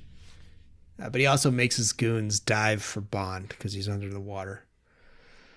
Bond sees all this from the bottom of the ocean. It's not very deep, but he's on the bottom. Then why they got that chamber? That's what I was wondering. I'm like, why the fuck do you need that if it's not that deep? Because they're pretending to be a proper dive crew. Go ahead, Kron. You can go into a deeper part of the ocean, though. Yeah, but it doesn't seem like what they're doing, they need that. It's a boat. It's not a pier. Like, you can move it. We all know why they kept this in here, and we'll get to it. All right, the Sentinel rolls out. It starts transferring drugs to a plane that's came in to pick it up. Well, Bond, he's like, all right, let me get a ride on that. So he jumps on that. He follows it up to the surface and starts tearing out all the cocaine into the water. Talk about these fish's lucky fucking day. They were swimming in that. They're gonna be. I bet that stingray that took out Irwin got a fucking rail and went ape shit, dude. Still high off license to kill coke. Mm-hmm. They bring this. The Sentinel comes up. Of course, the goons and Crest see Bond. They start shooting at him. I'm not sure how the fuck they didn't kill this guy, Bond, with all the dudes that are shooting at him. But he dives back into the water. Man, they can't hit nothing.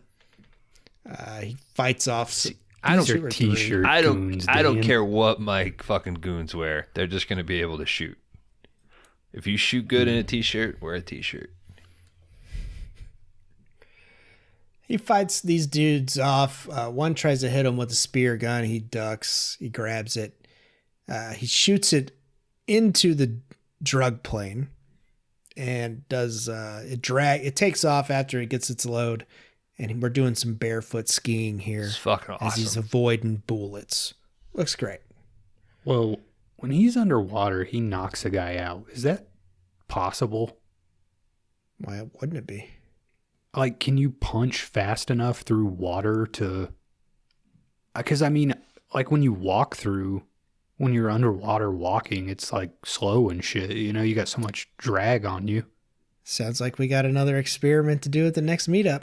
I don't think you could. I don't think you can throw a punch. Well, we'll with try, enough Kron. force. I will punch you in the face underwater. Gladly. Left and right. Well, did that guy have a mask on? Yes. So maybe like one of those old school yeah, ones. maybe too. it just like hurt his nose and he was like pretending to be out. Yeah. Like, this I was gonna sucks. say maybe he's pretending like he's like, fuck this. Yeah. I just want to go put my t-shirt back on. Fucking hate wetsuits. Sucks. My balls are sticking to my leg. All right. He does this barefoot skiing. He gets onto the plane and makes easy work of these two. Great shots, man. He takes over the plane. He starts throwing out the money and has a laugh, even though his buddy Sharky just fucking died. Though he keeps that money. He's like picking it up like, oh, fuck yeah. I would. Yeah. All right. Bond makes it back to Felix's place to do some more investigating. He remembers that Felix did put that report behind that picture frame, so he goes in for that. He starts up that disk on his old computer there and gets some contact information on something called Lexington. They obviously cut here because we all know that those old computers Take forever. it take a little bit. Yeah, it's still like black and green. Fuck. We'd have never had a podcast in 89, guys. Nobody did. Yeah, we'd be shock jocks. Yeah. We'd have to wake up at 4 a.m. Hey, this is Carnivore Kron, and I'll be playing New York Groove for you one more time. Hey, you could do worse for like a song you hear every day that lets your listeners know that Kron's about to hit the airwaves, dude. Mm-hmm. We left. What's Dan doing? Is Dan doing, is he the soundboard guy or is he like sports, pop culture news? Just sports. Okay. But we left today to go to dinner. They played Slow Ride on the way there. When I got back into the car to drive back home from dinner, Slow Ride was playing again. I was like, what the fuck? Was this local radio or satellite? This is XM. I went in to cancel. I got all the way down to $5.99 a month, and I was like, all right, fuck it, I'll take it. Yeah. $5.99 a month for a year. So after that, it's gone. I remember one time, me and my buddy in high school, I don't know, we were probably high as shit, and we flipped on the radio in his car, and the station, it's like it would just play the same, like, 20-second bumper over and over. It'd be like, you're home for oldies rock radio. But it was just on, like, a fucking loop. It was the funniest shit. Somebody forgot to hit the button or whatever to switch over. Yeah. Somebody had a stroke. Yeah, somebody died in the studio that night. I did the high school, job shadow. And I did, the local station for my town. And when I got there, they're like, oh, it's just a computer. And I was, kind of upset, that it was just a computer. I was like, what? They're like, yeah, we just have all the songs here. You can add in whatever songs you want. Are you familiar with Winamp? And I'm just like... And it still had, CDs and shit. And he's like, yeah, I guess we could rip them, but the company just uploads them. And we just put them in there. I was like... How do you job shadow a shadow of a man? Anyway, here's the gun I keep in my desk with one bullet in it. I stayed till 11, and then they were like, yeah, we're recording promos or advertisements, and you can't be here for that, so you can just leave at 11. I was like, okay. I was like, why couldn't I can't stick around for you recording a fucking credit union. You want to take the van down to the local dealership? Hey guys, guess who got to hear the new Paul's Furniture ad? It's going to be tearing up the sound waves. He won't be undersold. That is a town joke that we just made. So nobody will get that. Are they still there? Yeah, they're right up the. Okay. Oh, that's right. They moved. They moved to that bigger facility. We are getting closer and closer to identifying Dan's neighborhood. Are they still there, Bones? They've expanded. They were running out of room, dude. They're in the other town 30 minutes up the road as well. Okay. Kron, I'm in that area far less than you probably think I am. Every time I go back, what the fuck? What is that? They got a Burger King now? It's like stuff changes, but it looks the exact same as it always did. It'll be here when you guys come back. When I see Jesus Camp 2, that'll be able to. I'm making it. Where the fuck are we? All right. Okay. Yeah. He fucking puts his disc in. He gets all this information about a CIA pilot familiar with Sanchez. Bond also gets a date and a meetup to where it is. Bond screams into the Barrelhead bar on Thunder, apparently. Fuck yeah. He hits the bar. He asks the barkeep if he's heard of a lady called Bouvier? Bouvier. Bouvier? Booby, yay. Mm-hmm. I'll just say that. He tells her she's over there. She's He that meets up chick with over her. there with the shotgun in her lap. We're later going to come back and be like, you need to pay for this. He meets up with her. He's like, yo, you probably need to get out of here because Sanchez has your name already from the files that I was looking at. We get Sanchez's main goon, Dario. He's the one that said we gave her a nice honeymoon. Del Toro here. He takes a seat with some of his goon, or another goon. But not before we know Bond and Bouvier are packing. Because they ask each other that. Don't they show Bond's gun at one point, which he keeps like in the shoulder holster? Mm-hmm. But he has it barrel up. That seems wrong. It's like a tiny right? one. Yeah, but you would still grab it to jerk it out. I mean, I don't. Why would you reach under, pull Shoots down? this way instead of down on him. I don't know. Yeah, but if you fuck it up, then you're shooting your face. I don't know. I don't know if it's how often is he like quick drawing that. So maybe just from the sake of its position, it's more comfortable. I'm not sure. Could be. I think that's the only time I've noticed, like in a movie, Yeah. barrel up on the body. I know like some quick draw, like, the cowboy fucking gunslingers or whatever. Some of them would put them backwards. And I think the idea was that when you would pull it and whip it, as opposed to having to lift up and out. Yeah. I don't know. I kind of see what you mean, where that would be sort of difficult. But like he's mentioning that like that Walter's pretty small. Mm-hmm. So Handle down, barrel up. That's the way I like to fuck. You know what I'm saying? So you're hand down and Barrel's my dick, dude. so you're in like a Fucking walking gun, crab dude. position.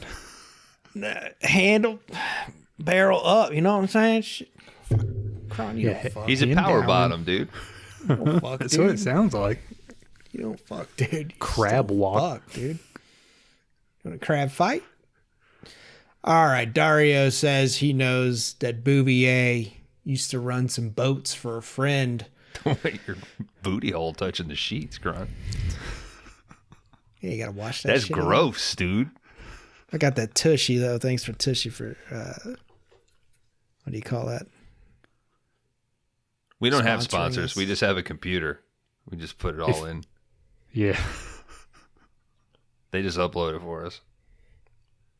Is there ads on our shit? No. I didn't click yes No, to that. nobody wants their product associated with this. Why? Yeah. Nobody's spending 30 seconds to click the button that puts an ad into this. All right. He knows Bouvier from boat running from a friend of his. He says they should go outside and talk about this. Bond ain't having that shit. He takes out Dario's goon, and Bouvier takes out a shotgun and points it at Dario. Bouvier blasts off the shotgun. We get a pretty nice bar fight that ensues here. We go through it. Bouvier eventually shoots a hole through the fucking wall, and her and Bond escape. A fucking perfect circle of an escape hole. It's beautiful. Oh, yeah. They get into James's Thunderbolt, and they shoot off, but she gets shot in the back as she's doing this. But don't worry, she's wearing a bulletproof vest, guys. So she's all right. As they escape, her and Bond argue. She gives her this is why I'm a badass history speech, like type of chick. Okay. Bond's like, whatever. They stall off in the ocean. Bond decides to hire her for help. He needs somebody to fly him into Isthmus City so he can take out Sanchez. She asks how many men are going. Bond's like, yo, it's just you and I. They fuck. M checks in on Moneypenny about the report that they're going to send about Bond. M already knows Bond is going after Sanchez, and they have alerted their people on Isthmus, and we take a Pissmas break. Nice.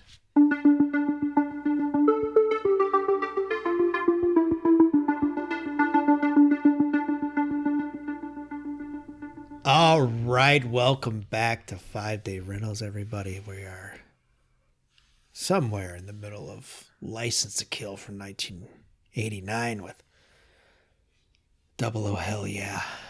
Not quite yet. We're not, Dan. Because it's time for the Hustler Minute. Guys, I looked for a short-haired lady for this one. Depends where at. This is a little longer, but this is Vera. She's got a Lupe vibe. Yeah. She's like a hybrid of Pam and Lupe in a way. This might be a good pull. This is Vera. Statistics. 34, 23, 34, 5'4". A lot of fours on this one. 108 pounds, born 1961. Hustler layout. You'll never guess it. September 1984. This native of Hollywood, Florida, decided to pose for Hustler at the request of her boyfriend. While she was a little shy at first, photographer James Bass soon made Vera feel like she had been doing this her whole life. For explicit one-on-one with other girls, call 1-800-775-5885. The phone lines are open. Here's your back of card image. Mm-hmm. Cat even looks like she's in that hotel room. Yeah. And the collars do match the cufflinks, so that's good. The Hustler cufflinks, card the number cuffs. 105. How confident are you that you're like, hey babe, you should pose for Hustler? Yeah, it's kind of weird. Are you just like, let me show this thing off? I Some mean, dudes are into that, I guess. dudes you know? post pictures of the car on Instagram, right? I'd be like, how much That are they is giving you? incredibly demeaning, and I didn't mean it to be. Yeah, we want to apologize to anyone in the car community on Yeah, Reddit. that's not fair. That's not fair to these guys putting a lot of work into their cars.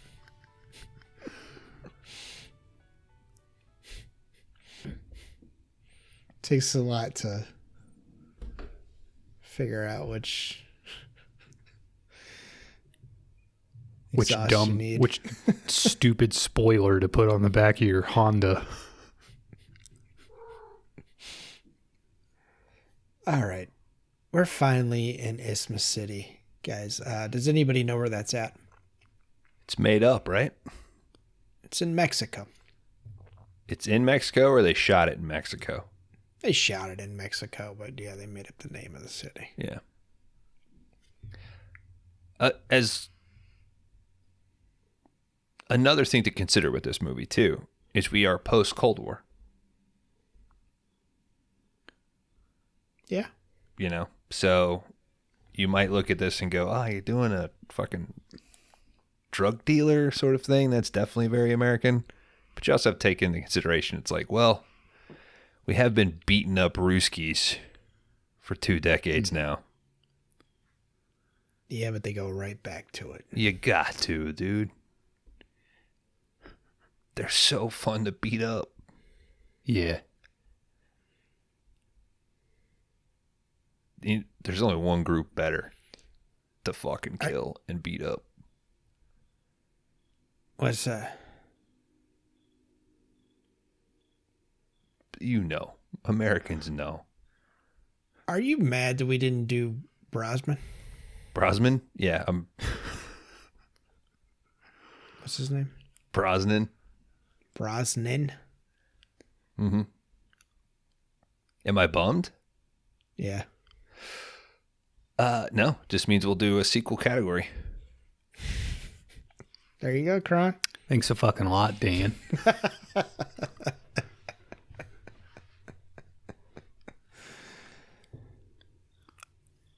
I did come across the Livewire like cover the other day when I was on the thing. It's like your Mushroom Head song. I'm a mushroom man going to kill tomorrow. And it made me laugh. Yeah. All right, we're in Isthmus City. Bond and Bouvier arrive at the hotel. He basically tells them that she's a secretary named Kennedy. So if I call her Kennedy from here on out, it's just Bouvier. Bond... Isn't she like, why can't you be my secretary? And Bond is just like, You fucking It's still laughs at her. 1989, This bitch girl. is funny, dude. yeah. He's like, anyway, here's some money to get the fuck out of here. You got me in. That's all I needed. She's like, no, I'm staying. Bond's like, all right, whatever. He says, what bank does Sanchez use? She's like, the biggest one in town. So, of course, Bond goes there.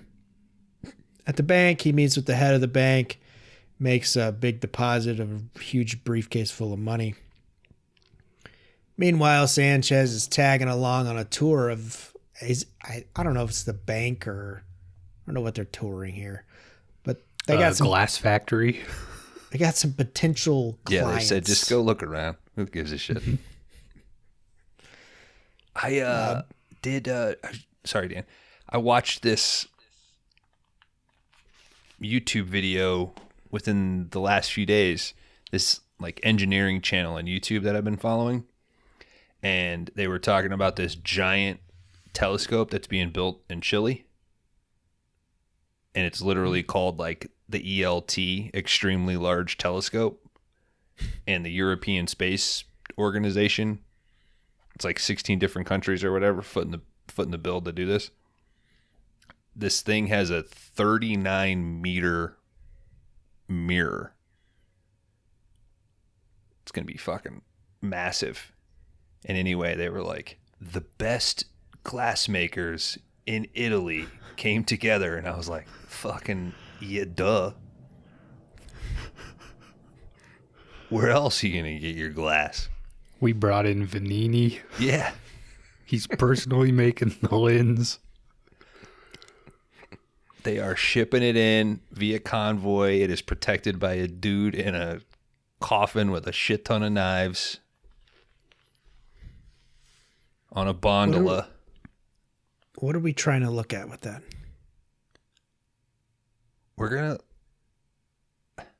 There's so much untapped potential. Gotta find out if these aliens got buttholes or not, Yeah, dude. Are they crab walking when they fuck, or do they Have you just guys wash seen- their sheets after? Have you seen that dude with that death ray? Like he's got like, it's the sun and it's like a huge magnifying glass and it like melts rocks and shit. That sounds so much more hardcore than my boring. They're building a big mirror. No, I've Well, I not mean, seen if this you- death ray. That's pretty cool. I'll send it. You reverse the polarity of that telescope. You've built the largest death ray Oh, son known of to a man, bitch. dude. What the fuck? You said polarity? The fuck? Yeah. It's not a word. Okay. Just making shit up. Hey, Kron, mispronounce it, and he'll know what you're talking about. What was that, Kron? It's the polarity. Oh, yeah. You just reverse it. And yeah. Everybody knows that. All right. Bouvier. She shows up. Bond asks for a $2 million line of credit at the casino. The bank says, all right, Sanchez owns the casino as well. So that's fine. Sanchez, he's chilling up in his room at the casino. He's got a motherfucking iguana on his shoulder. Feeds him a mixture of like Snickers bars and fucking ketchup and shit. Gotta eat your grub. You want to be a stud. Did anybody ever own an iguana? No. I had a ferret. We never had You any did? of these. Yeah, I had a ferret. They're stinky.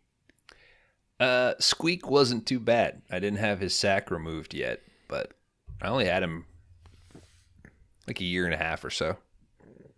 What happened to him? I gave him to like a kid that I wrestled with. His family had a like bunch of animals and shit. They were way into animals, and I was realizing like, well, fuck, am I not gonna take this fucking ferret to college with me? Hey, dude, So, you pinned me. You won this fair and square, all right? I threw the match. And it was tough. This kid was good at crab walking, dude. He was hard to pin. What was its name? Squeak. I don't like to bring it up. It is kind of a bummer. I mean, But it was a situation of like, I'm fucking out all the time. Like banging chicks. Yeah, banging chicks, bagging groceries. Drinking beers. Yeah, I get it. Mm-hmm. I mean, but we would have hung out with you way more if you had a ferret on your fucking shoulder all the time we seen you. Yeah, I would have been that guy. But it's Are you talking about the dude who got the ferret? Like, yeah. it's that thing where you have to be responsible about like, you can't just on a whim say, I'm gonna get a fucking ferret, dude. Like, it's an investment. I think that's how every ferret owner becomes a ferret owner. Yes. And then you either commit to it, or you're like me and you're like, oh, I fucked up. I need to give it to a family that's going to be able to take care of it. Or unfortunately, the ferret doesn't have a very good life. So I'm not really a fan of, like in hindsight, those little creatures being pets. Something that just is in a cage or something its whole life, you know? Yeah. I mean, we got dogs and cats. Yeah, Like, we don't need to do that. if you need a different kind of pet, like, you gotta look inward first, you know? Yeah.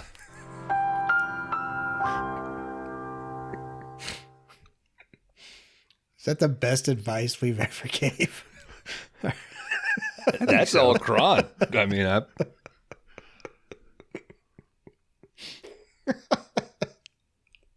Let's be sure to put like the more you know music.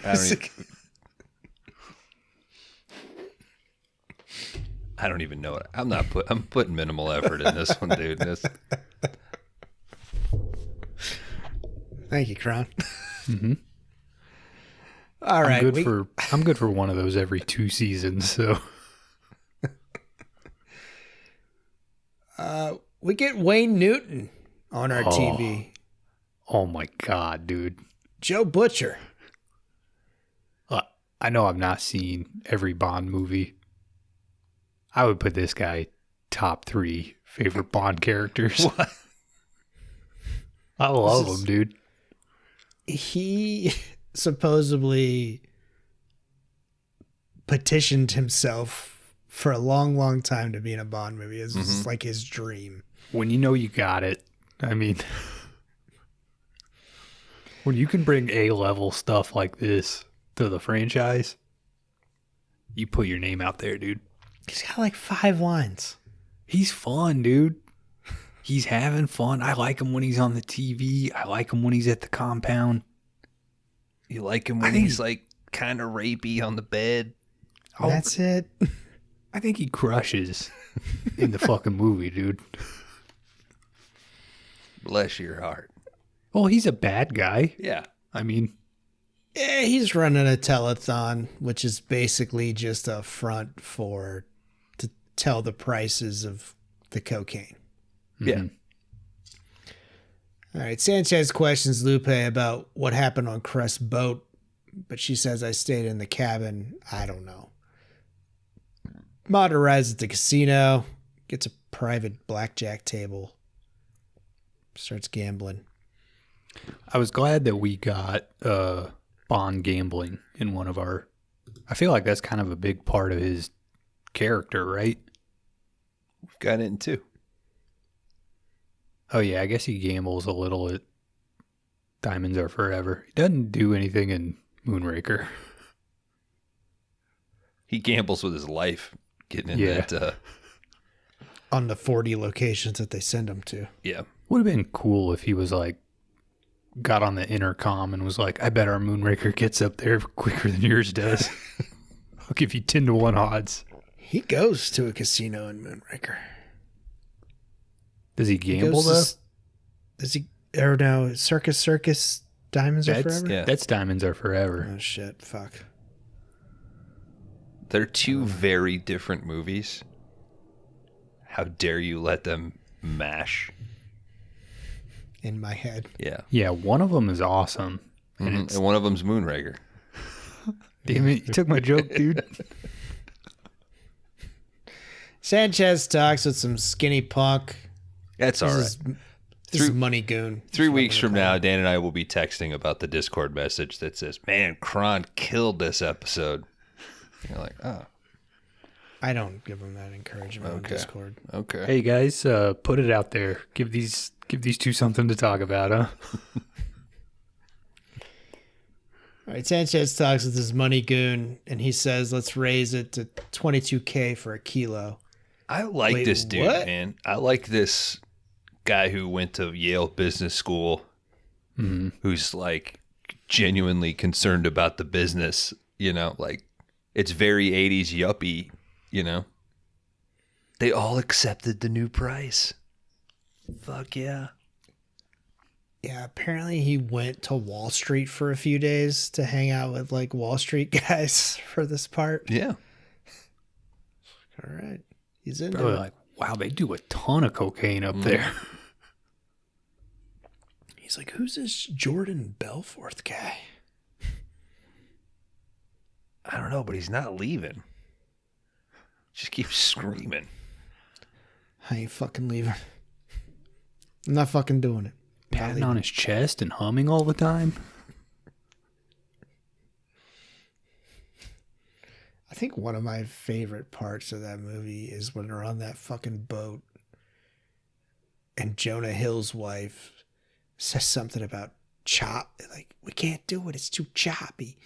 And he's like, I'll chop your fucking credit card in half. I don't know why that cracks me up, but it does. It's a great movie. It's a funny fucking movie, man. It's a good movie, It's dude. funny as hell.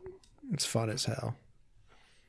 So I was like, I would totally be doing all that shit. Oh, I'd be all up in that shit. I started doing cocaine, guys. Nah, dude. Quaaludes. Yeah, Quaaludes. That looks fun as hell. Let's do Quaaludes and cocaine in season 3. Your whole body shuts down. Are you kidding me, dude? I don't know how I made it home without a scratch. All right. Bond starts betting high on this blackjack table. They inform Sanchez that Bond is making a shit ton of money off of him.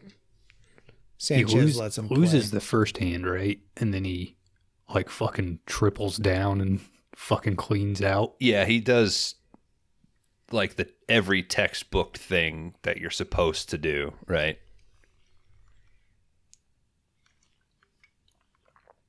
What did they say? Split. He's up like 2 million or Split, something. double down. Yeah, splits his tens. Fucking. I mean, I think we know how blackjack works. We were confused, I think, last week. With I craps. really do need a Mathis, though, off to the side explaining the rules. Of blackjack? Blackjack's easy, dude. Yeah. That's a Casino Royale reference. Like throughout the poker scenes in Casino Royale, the character Mathis is like at the bar with Vesper. And they put that in there to explain to the audience like how Texas Hold'em works. So he's basically just saying like, oh no, he needs this to win. There's X amount in the pot. Bond's winning big. Sanchez changes the dealer. It's Lupe. Bond orders Kennedy to get him a martini, shaken, not stirred.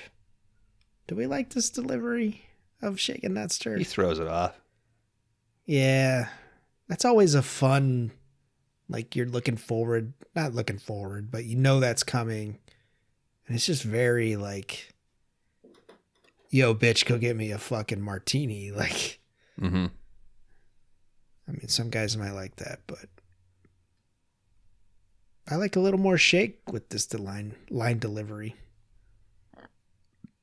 I mean, I just watched it. I can't remember. He doesn't say it in Living Daylights, does he? Because I don't know, think so. I know Dalton himself stressed over like how to deliver, Bond, James Bond, and ends up doing it awesome when he lands on that boat and takes that lady's phone. Make it 2 hours. Yeah. I think in Living Daylights, doesn't he get back to the apartment? Oh, shit. He gets back to the apartment and the cello chick has made a drink and then she gives it to him and she's like, I hope I did it right. Yeah, that's right. That's right. And he's like, it's perfect or some shit like that. Yeah. But fucking Brosnan, man, in GoldenEye, he does Bond, James Bond, and Shaken Not Stirred within like a minute of each other. And you're like, oh, yes, please. Yeah, but it had been 6 years. So, of course, they knew, like, oh. Good point. How was it you brought me back in? Mm-hmm. Yeah. I was going to say I knew it was you, Fredo. But that's the wrong one. What the fuck are we doing? All right, Bond starts asking Lupe some questions. She warns Bond, yo, get the hell out of here. There's no good that's going to happen here. He asks where Sanchez is. She says he's planning a big party for some clients. Bond says, take me to him. Bouvier is watching all this as it goes down. If she had said he's up there playing with his iguana, would Bond have taken that like, oh, he's up there jerking off? Like, That's how I'd take it. he's up there stroking his iguana. All right. You just assume that's just a local saying for beating off. You must really like watching gambling.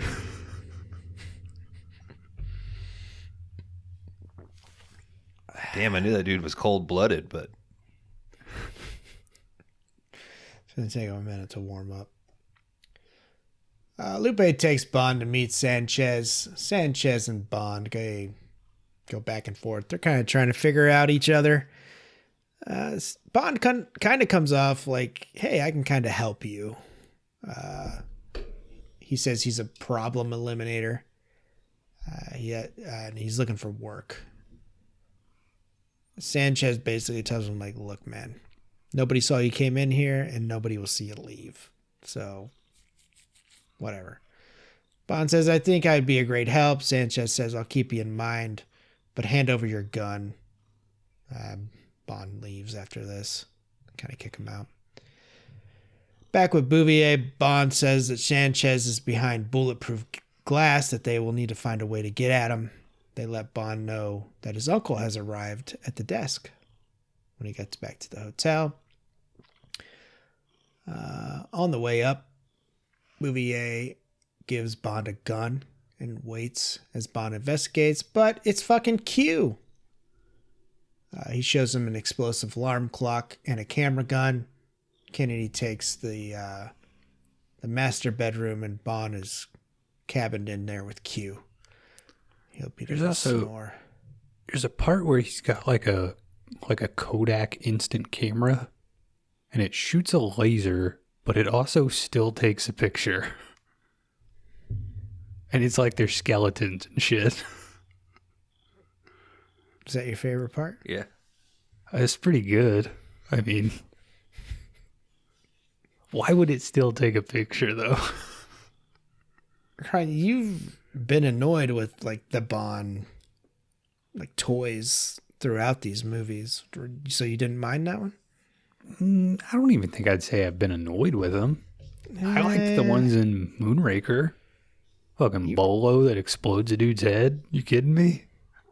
You were pretty against Diamonds Are Forever ones. What were they even? Like, here's a... The hand trap. Yeah, that's kind of... I mean, all this shit's cooler than that was. A fucking mousetrap in your pocket? Seems pretty elegant. It's all you could come up with?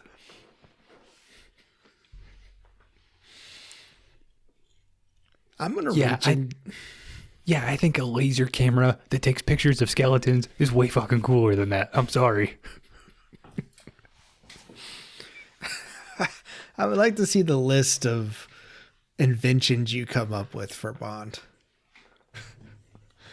Sharp dildo number 1. Mm-hmm. All right, so this is a different self-suck machine. Well, and what are their offensive capabilities? Q? Okay. Guaranteed to suck a man dry? Mm-hmm. This is a living puppet, Bond. It's you, but it's just a puppet. This is a little Bond. That's less of a gadget, more of a gift. I just thought of you. The best gadgets are the ones that operate as a regular thing, right? So I have to just, to give it benefit of the doubt, I have to assume that like the camera will take a regular photo, but there's just something with like, you have to turn this dial, right? And you have to do, you know, depending on how much pressure you apply to the button, you know. But if you hold it down, it also shoots a fucking laser. So the problem to me isn't the device. It's her just like picking stuff up. Yeah. Like, this is the 80s. Like, fucking film is expensive. She's just going to like waste a Polaroid? That's rude. It's 2 skeletons? Do you think Kodak saw this and was like, we gotta figure out the X-ray? Oh, I thought you were going to say they were like, how did they know we had this? Who squeaked? Well, Bones did for about 18 months, sir. What? I will remember you.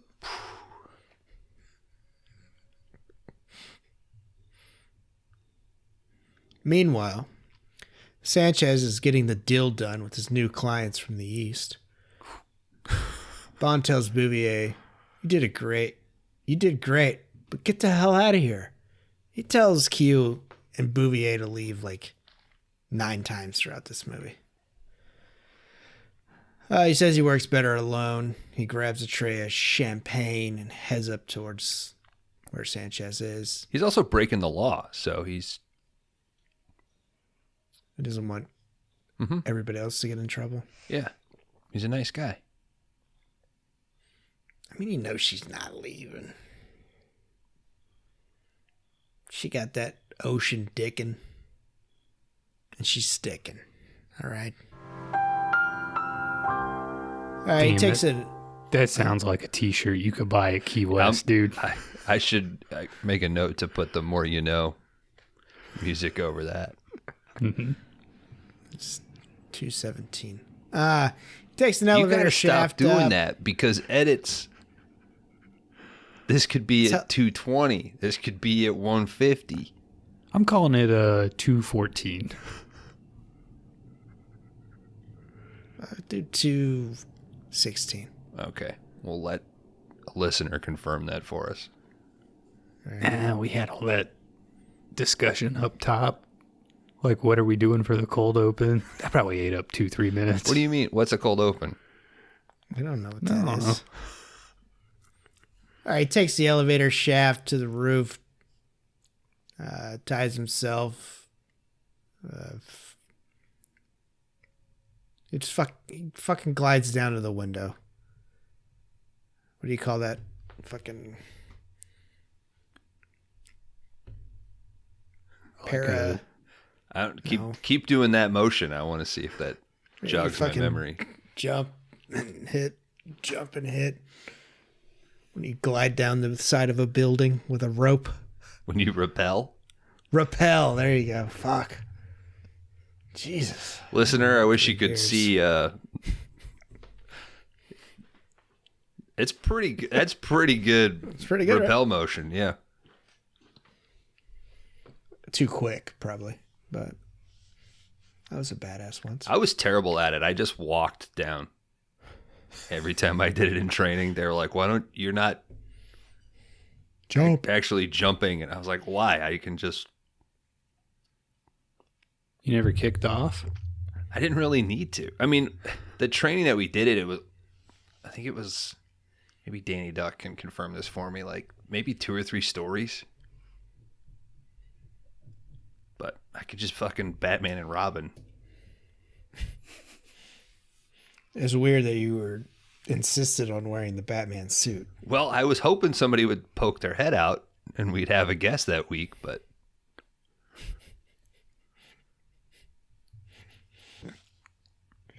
All right, he rappels down to the window where this meeting with Sanchez and his future clients are taking place. Q, whenever he came to the hotel room, he also gave him some explosive toothpaste. He runs this along the window and adds some of Kron's favorite treats in there, some cigarettes. Bond walks out of the hotel, gets in a car. Handed him out on Halloween, dude. Kron, is that how you want to go? Getting hammered and forget that you light one of your one of my detonator explosive cigarettes. Hell yeah, dude. All right, back in the meeting. I know things with are tough at Sanchez. the house, so I hope that hoping you haven't resorted to smoking again. We're on the precipice. Okay. Every day is a possibility. We'll report back in season 3. I'm buying a pack, having one, throwing the rest away. Brewster's. I mean, you look when you go to a gas station, right? You're like, No, I can't, dude. you have to look. It's right there. You have to look. If I have one, I'm fucking done. Well, you're buying like Zen and shit. Yeah. You're still, you're looking. I put little glasses on that. You just walk up with your back turned. This and a Zen. Mm-hmm. How is that worse than just having your hood up? The little glasses? Yeah.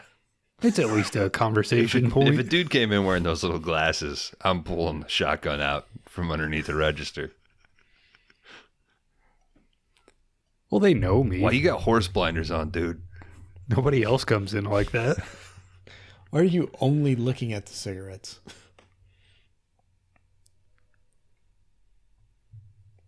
All right, where the fuck was I?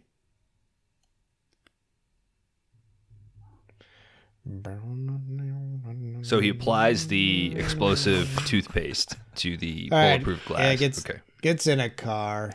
Q takes him off. Back at the meeting, the clients say they want to see some hardware from Sanchez. He's like, you know what? I'll take you to the fucking warehouse tomorrow. And he leads his clients to some ladies of the night. They love it. Brides Bond of thinks- Dracula? Yeah, something like that. Bond thanks Q for the ride, tells him to fuck off and get out of there. Bond gets to a high point, sets up his camera gun. Bond takes aim and activates the toothpaste as Sanchez talks with the president of Isthmus. And as he's waiting for his moment to kill Sanchez, he notices that Bouvier's in the room. What the fuck? But no time. to waste. He blows up the window, takes aim, takes a shot, but a fucking ninja jumps out and hits him from behind, and he misses Sanchez. It's the 80s, baby. Mm-hmm. Second time, a fucking ninja just came out and attacked Bond. Happened in Moonraker too, didn't it? You think he would have learned after his fucking trip to the moon to keep an eye out for this kind of shit? But that, I mean, Chow wasn't much for him, you know? Bond does his best battling back, but eventually another ninja jumps down and they net Bond. Later on, Bond's tied up in a shack. We learn that the guys that captured him are Hong Kong narcotics, and they've been tracking Sanchez for years. And these new clients they're working with. And now they're going to get to see Sanchez's operation, and they don't want Bond to ruin it. So this is why they stopped Bond from killing Sanchez. But as they're going through all this, Sanchez's men learn of this, and they start opening fire on this location that they're at. There's also a fucking Majesty's rep here trying to get Bond to come back to the UK because he's went rogue. That's the guy that M mentioned about their man in Telling Isthmus already being on it, yeah. Sanchez's men start to blow the shit out of this shack, and Bond is knocked out cold. Sanchez questions the Hong Kong narcotics, but gets no answers on who sent them. He takes care of them. He finds Bond and takes him. Because this dude pulls out a cyanide pill. Yeah. And this Hell yeah, dude. confused the shit out of me when I was a kid. What'd you think happened? I didn't know. I was just like, he just bites something and he died. Like, you got to think, I'm like 5 or 6 watching this. Dude, you had some cool parents. And now you've got one embedded in your molar. I think that this was, because this is 89, so this is Batman, Last Crusade. Lethal Weapon I'm 2. pretty Ghostbusters sure 2. I wouldn't be shocked if this was like on the same tape as Last Crusade. I could see that. That's why it did so horrible in the U.S. Because Bones is was up home against. tape. Spielberg got him back. No, it was up against The Last Crusade, Ghostbusters 2, Lethal Weapon 2, Batman. Like, nobody wanted to watch this. It's a hell of a year, dude. Bond wakes up in some crazy ass, lavish ass motherfucking room. What are we getting now? Joker 2, Mega Apopolis. All right, okay. Are you guys going to watch Joker 2? I'll watch it when it hits streaming. I don't I know. won't. I was interested, and then once the embargo Watched it lifted. today. Oh, really? Yeah. That bad? Let's do this. If you guys don't mind. If you don't want me to say anything, I won't. I don't care. It's up to you. I don't care. Bones, Cry? did you see Tarantino's thing about it? And then he loved it. Yeah. And then he also said that he's not going to watch DV's Dune because he's like, I don't need people talking about spice and shit. I didn't know that part. Oh, yeah. I just read a little I don't know headline if where he was I like, don't think it was in the same interview or whatever, but I was like, maybe it is time for him to do one more movie and get the fuck out of here. yeah, that sounds like his bullshit. Yeah. What were we going to say, Dan? Sorry. I was going to tell you one thing about Joker 2 and see if you could piece it together. But if you don't want me to, then... I say go for it. Do we want people to like just skip ahead 30 if they don't want to hear anything? 10 Minutes. 2 minutes. Okay. I'll just... He goes on trial. That's all I'll say. And if you could piece anything from that, just... Because it's... Everything that happened, I was like, that's going to happen. She's going to say that. That's going to happen. And then boom. So it was like objection, and then he pulled out like a big hammer and hit the judge. And then That happens. He pulls out a gun and everybody freaks out, but then he shoots it and a little roll of paper comes out that says POW on it. No. I'm gonna tag that, Kron. It says Exhibit A. Like I'd like to log this. I'd like to log this into evidence. Well, you're close. Okay. What would he do in court? That's all it is. Okay. He just goes to court. So is he his own lawyer?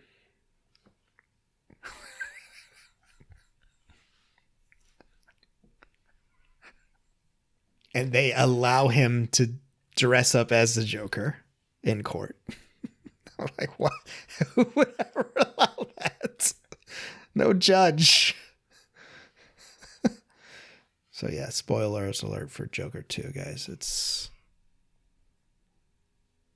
terrible. Imagine if OJ was in court in his fucking Buffalo Bills uniform, helmet on and shit, mouth guard in. But he still got the gloves on? What the hell? No, he doesn't because it didn't fit. Because he's innocent, Kron. Okay.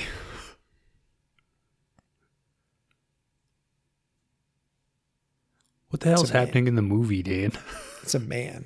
It's a man's life that you're messing with. All right, so Sanchez, after not getting anything from the Hong Kong, All right. Bond wakes up in this lavish ass motherfucking room.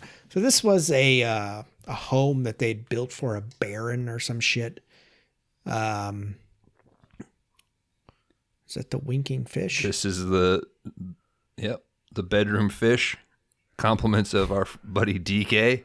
Him and his friend 3D printed a bunch of these. Oh, right on. Mm-hmm. That's badass. And it sits in my living room and creeps out my wife. You should move I'll it post to a photo. nightstand tonight. Oh, I should hang Hell it. yeah. I should hang it from like a little wire above her. Mm-hmm. As she wakes up. Fuck yeah. That's sweet. Wake up, babe. We got to watch Joker 2. Dan told me all this crazy cool stuff that happened in it. I heard it's better than Dune 2.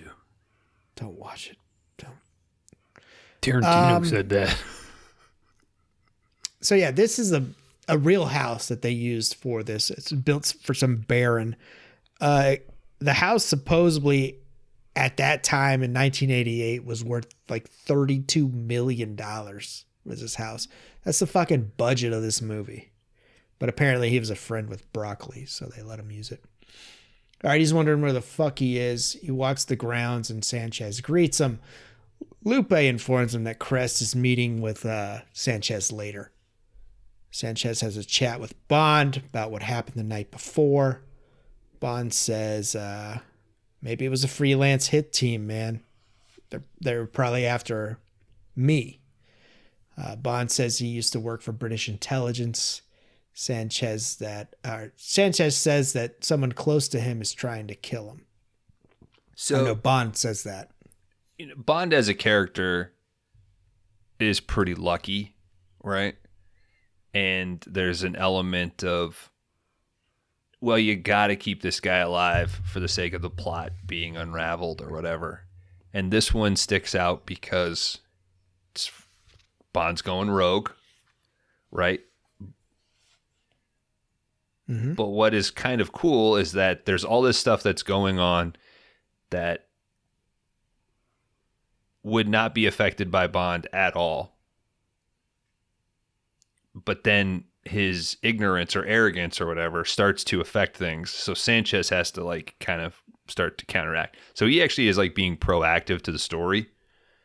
But what I really like about Bond in this one is like while he's being callous and cold and out for revenge, it does also show when he can be really intelligent and like quick on his feet.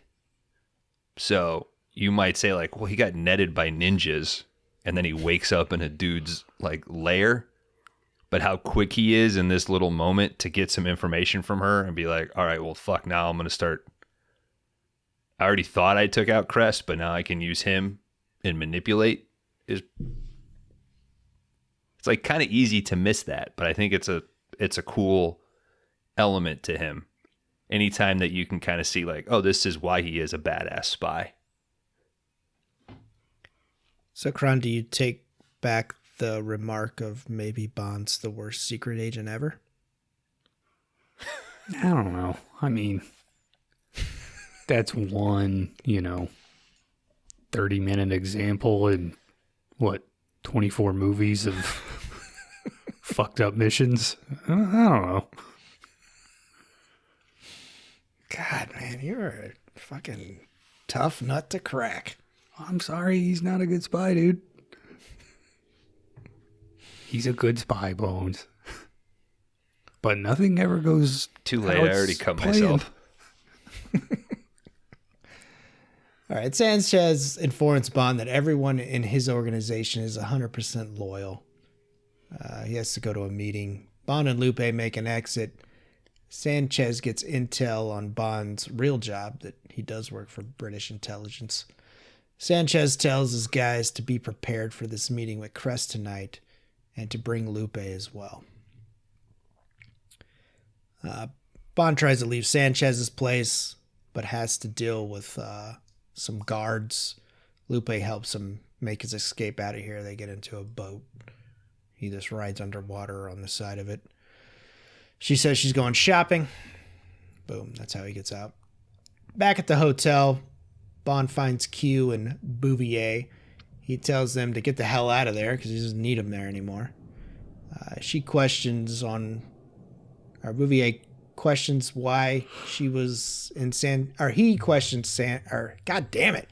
he questions Bouvier on why she was in Sanchez's office whenever he's trying to shoot him.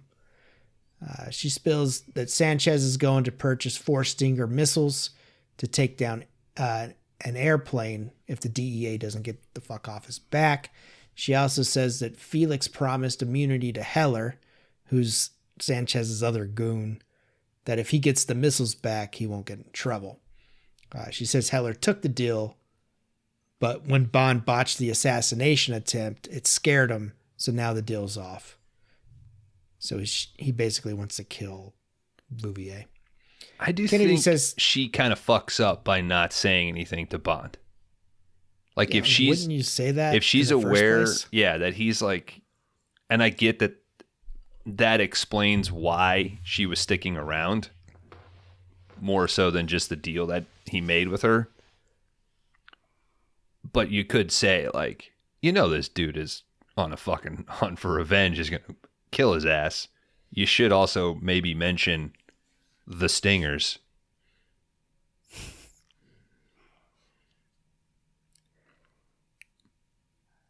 I mean, they're not. He got some shit product, okay? We'll just say that. At least one of them. Later on. All right, Kennedy says Sanchez has doubled security and they probably won't have another shot at killing him. Or Bouvier says that. Bond says maybe we won't have to.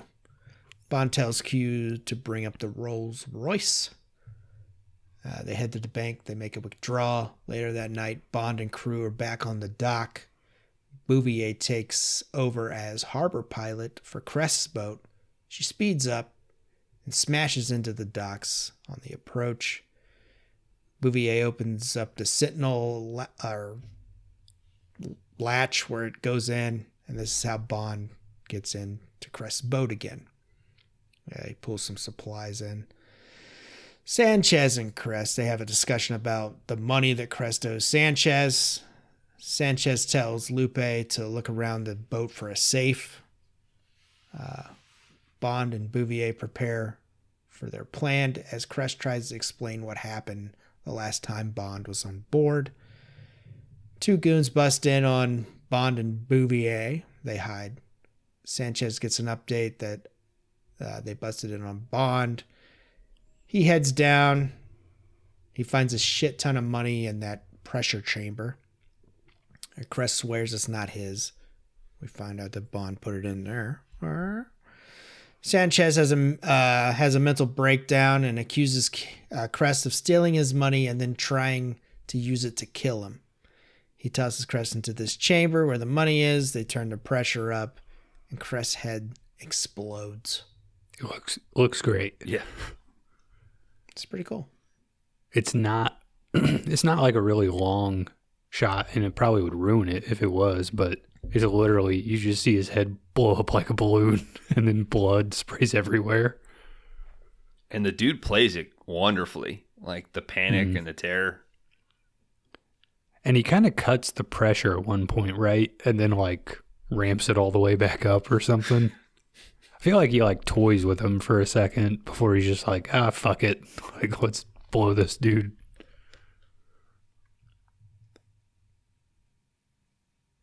Up. Yeah. Okay. It's brutal. And like even Bond, they cut to Bond like in the water, like kind of watching from behind that boat. And he's even like, oh, God damn, I didn't like, I wanted to fuck this dude over, but not that bad. God damn. All right, later that night, Bond kicks Q and Bouvier off the boat and heads out alone. But he goes back to Sanchez's, gets in bed. They wake him up. Good. Sanchez pays him for the intel that Bond gave him. And he's like, we got the guy that was trying to kill me. That is one of my own. He's like, just one guy? And Sanchez says, you're coming with me tomorrow. Lupe comes in and they fuck. The next morning, Lupe meet up with Bouvier and Q, and she says that Sanchez is taking Bond on a trip, and that they're gonna need to be there to help him out. Bouvier is pissed about Lupe and Bond hooking up because she says like, "Oh, he was with me last night." I've always loved the way Lupe's like, I just love Bond, or I just love James so much. And Q's like, Giant eye roll. He's just like, oh, he's just using her. You know, they got to do what they got to do when they're out in the field. It's like he's not supposed to be out in the field. Mm-hmm. His license been revoked, dude. Not his license to fuck. You guys got an actual license to fuck? Yeah. I do. It's an awkward test every time I gotta go renew. Did they put your eye, or you wear glasses, Kron? Do they have your, like a little thing that says you wear glasses on there? Yeah.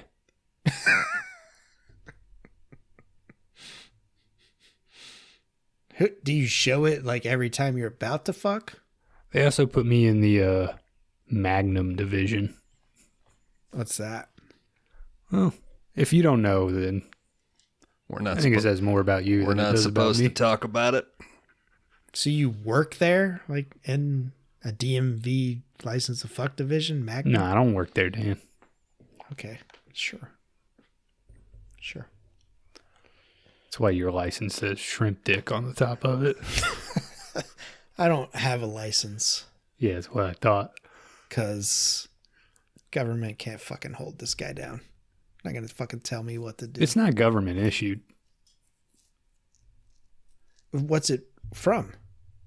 Like I don't know, like Vivid Entertainment. I don't think that exists anymore, does it? I don't know.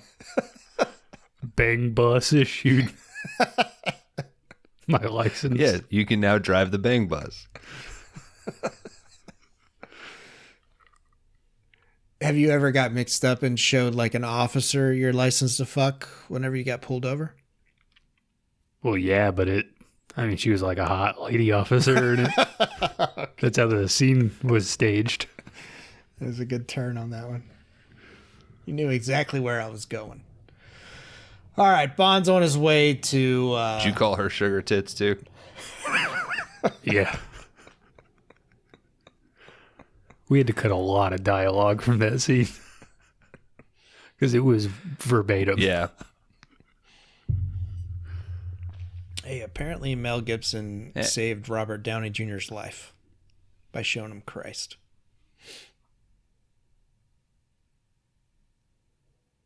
Which I was like, I don't Cool. like either of you anymore. He showed him Christ? Yeah. Didn't you see the movie? Like in his basement or something? Jim Caviezel's still like hanging in Mel Gibson's house. See?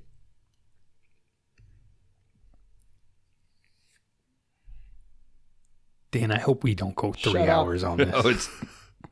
No, we're gonna push 3:30. All right. No, we're not. I'm almost done.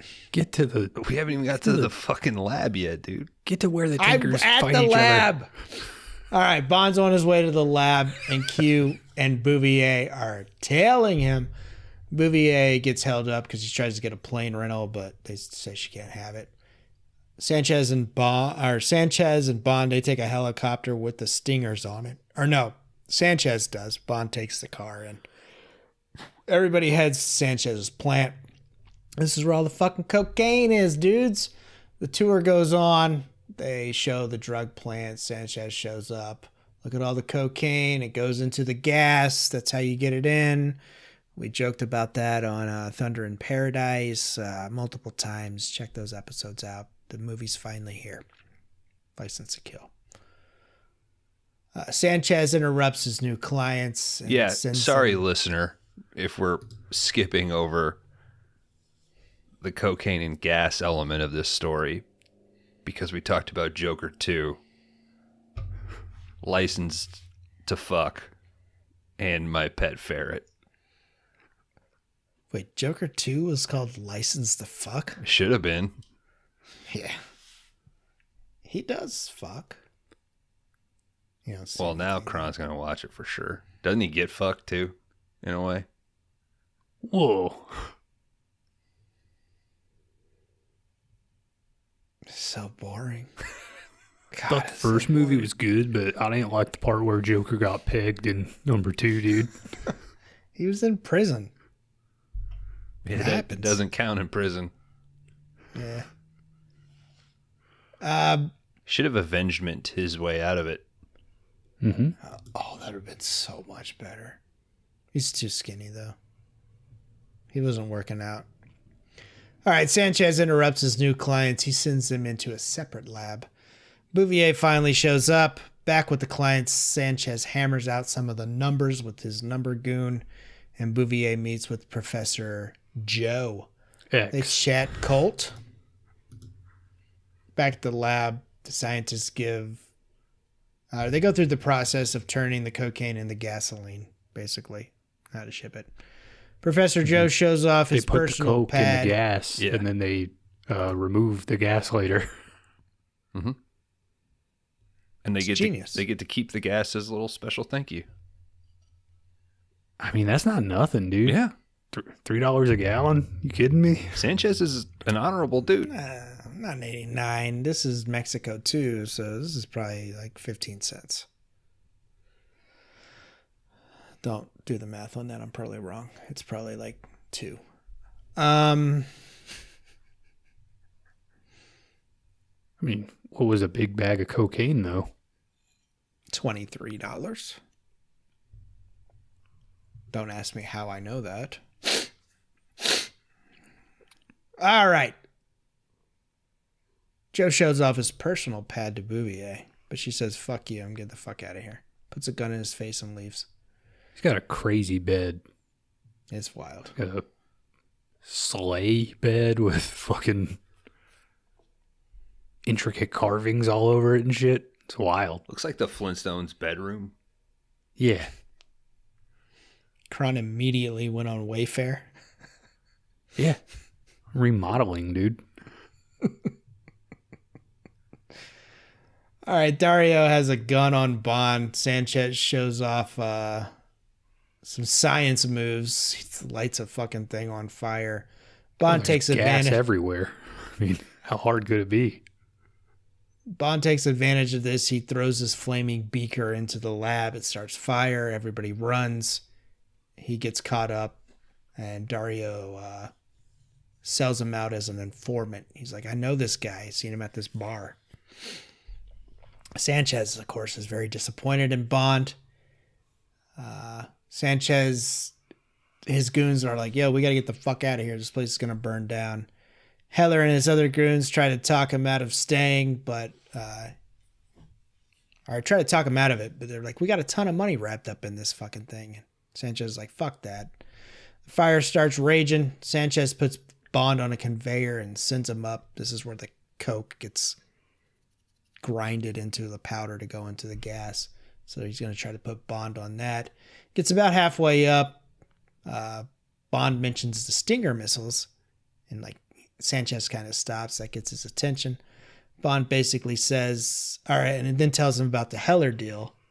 So Sanchez knows about that now, but he hits the conveyor belt. It keeps going up. Bond hangs on the very end of it. He's in limbo. Dario shows up to help him out with his drop. Sanchez, meanwhile, gets the hell out of the lab.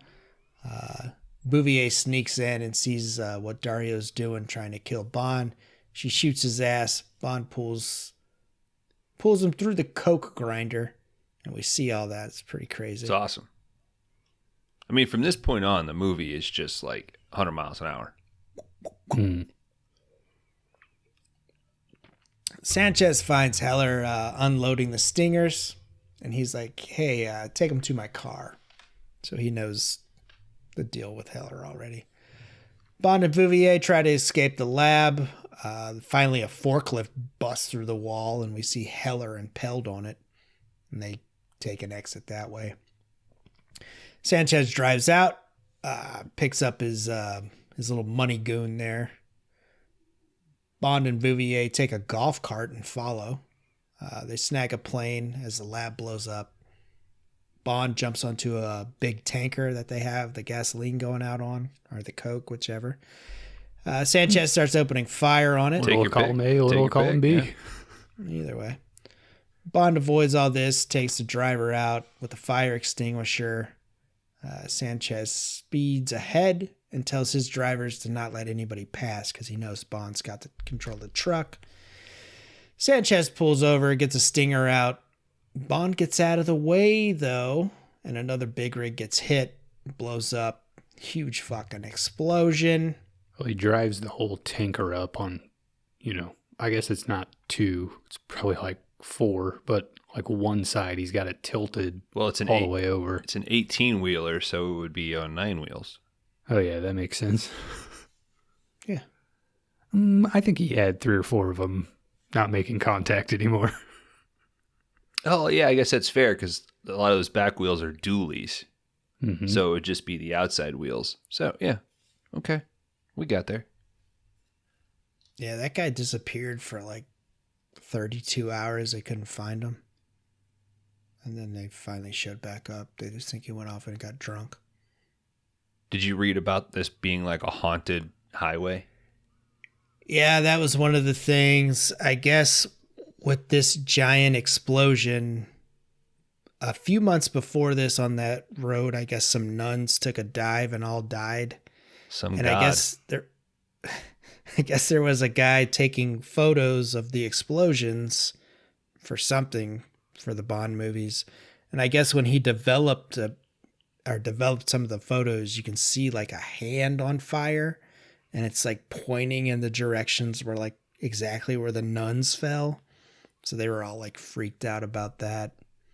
And then some of them would just one of them started on fire like all by themselves. So yeah, I guess it was like a haunted set when they were there. What does it say about those nuns that they died and then they like haunt people? Fucking assholes, Yeah. dude. Where's the mercy in that? I just think they're getting the job done, I mean, work never stops. Why in didn't they the go eyes of directly to God. heaven? What's going on? Sheeps go to heaven. Can't they just do Goats opium and go to les heaven. out and shit? Yeah. I mean, god damn. Film it, send it to Kron. I was doing like a killer nun. Oh, I think. okay. That Kron, you got a nunsploitation completely category? erased from my memory. No, Dan, I think you've asked me this before on the pod. Have I? I think so. I don't have one. We can't jerk off for 3 weeks straight. I mean, shit. All right. Bond jumps over this giant explosion, continues this chase. Meanwhile, Bouvier's got a plane. She's flying, fucking following Bond and all this shit going on. One of his goons tries to shoot it with a stinger, but massively fails. Well, these are 80s stingers, dude. They're, I mean, it's a missile. They don't have AI and shit. I could have hit that airplane, I think. The tanker rolls off the side of the mountain and hits another tanker, causing a roadblock. Sanchez finally shoots his money goon over here. He starts running. Bond gets on a big rig cab, starts after him. Sanchez takes another tanker as well. Another group of Sanchez goons comes shooting at Bond, but he pops a willy and heads through the flame. What a bummer. Big willy, dude. What a bummer. It's Look fucking badass. Oh, you like it? The big rig wheelie? Yeah. It's pretty cool. Yeah. Oh, you man. don't like it? I mean, it's fun, but I can't disassociate, you can't do that. And I buy that a Polaroid camera can shoot a laser and take an X-ray photo. All right, Bond puts his rig in cruise control, which was probably pretty new in '89. Yeah. And climbs onto... Cruise control's brand new. Stinger missiles are wild. 80s. 81. All right, he climbs onto the rig that Sanchez is in. He takes out another pair of Sanchez's goons when they come through. Bouvier is flying close by. Bond opens up the fuel tanker, so all the shit's coming out the back. Sanchez shoots a stinger at the airplane, but misses. Sanchez gets on the back of the tanker. Bond attacks from the top of the tanker. The fight is on. The tanker rolls off the side of the road. Both men are pretty hurt. Sanchez gets a machete out and tries to hit Bond with it. Bond pulls out the lighter that Della and fucking Felix gave him as a gift at the wedding and sets Sanchez ablaze. Huge explosion. Huge. Bouvier shows up in the rig, picks Bond up. Bond calls and checks in with Felix. Bond is later at the party. Lupe shows up. I'm going to assume that Bond. Felix is just loaded on morphine, right? Because he's pretty chipper. Mm-hmm. He's just happy his buddy's alive, and he's alive, I guess. Mm-hmm. And he killed his enemy. Yeah, finally fucking took out Sanchez. Bouvier gets a little jelly of Lupe when she comes and talks to Bond, but Bond, for some reason, jumps into a fucking swimming pool, pulls her in, they make out. The end of License to Kill from 1989. You asked me to. Should have been the Celine Dion version. Well, she didn't do it until a few years later, but It's Patti LaBelle. yeah, it's a good song. Yeah. Better than the theme song. Yeah, I believe so. All right, upon further research, gentlemen, this was released in the UK on June 13th of 1989. It would later be released in the United States in July of 1989.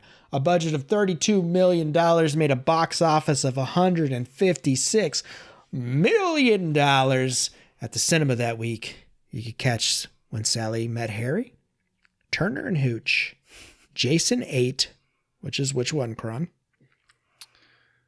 Manhattan. Let's see. 7 takes Manhattan, right? So that's New Blood. Oh, is 8 Manhattan. takes Manhattan? Yep. Gotcha.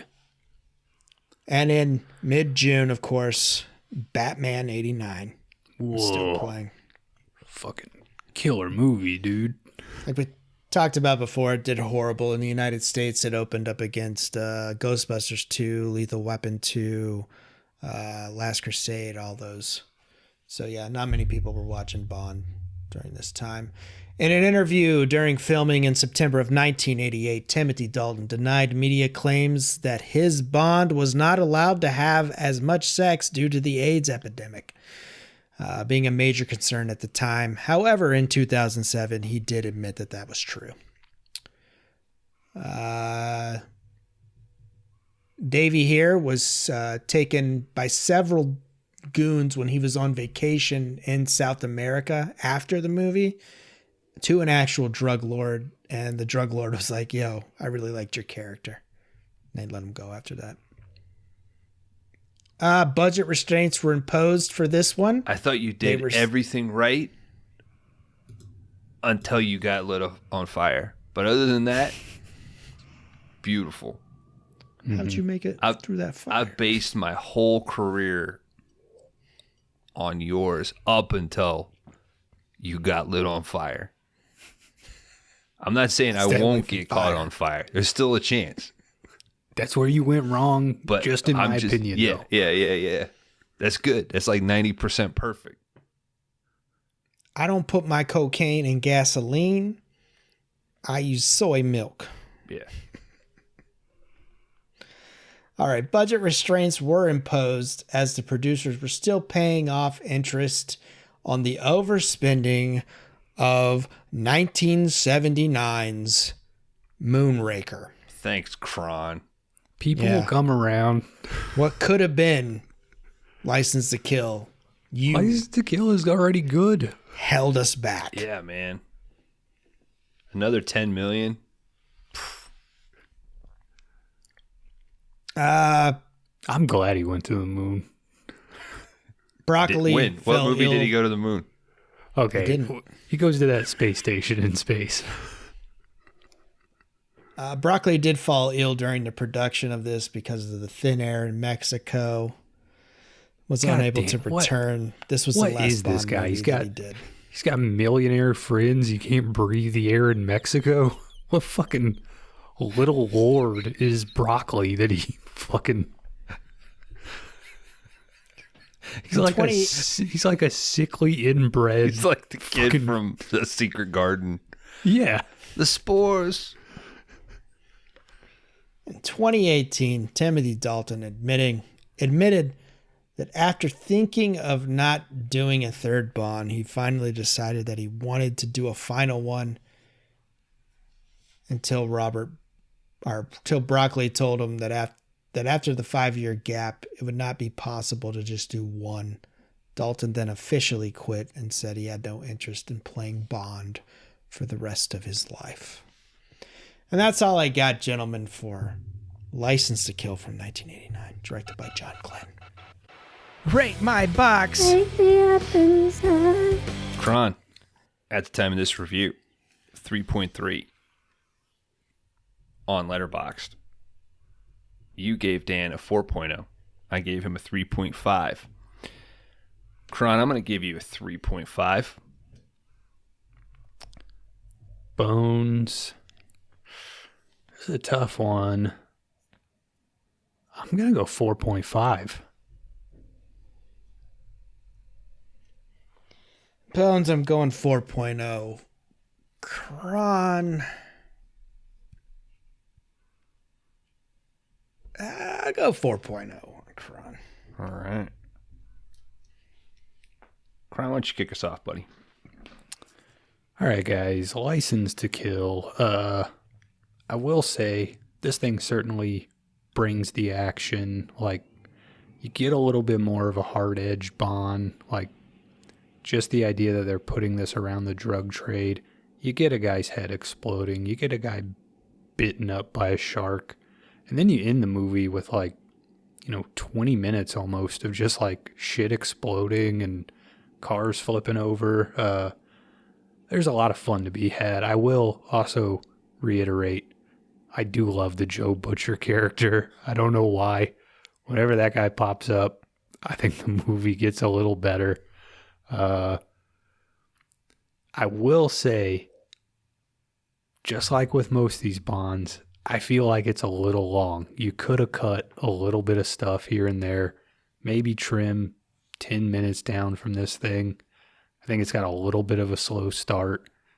And then just as I kind of look at this one, especially compared to the two we watched and maybe even stuff like GoldenEye, this feels less to me like a Bond movie and more like an action movie that they found a way to insert Bond into. But overall, man, like, I mean, I've said it before, I've not seen a ton of Bond movies, but I would probably, out of the stuff I've seen, this might be like top 3 for me. And maybe I would put this behind Casino Royale and GoldenEye. But this thing is good, man. It cooks, it's fun. I'm a 3.5 on A License to Kill.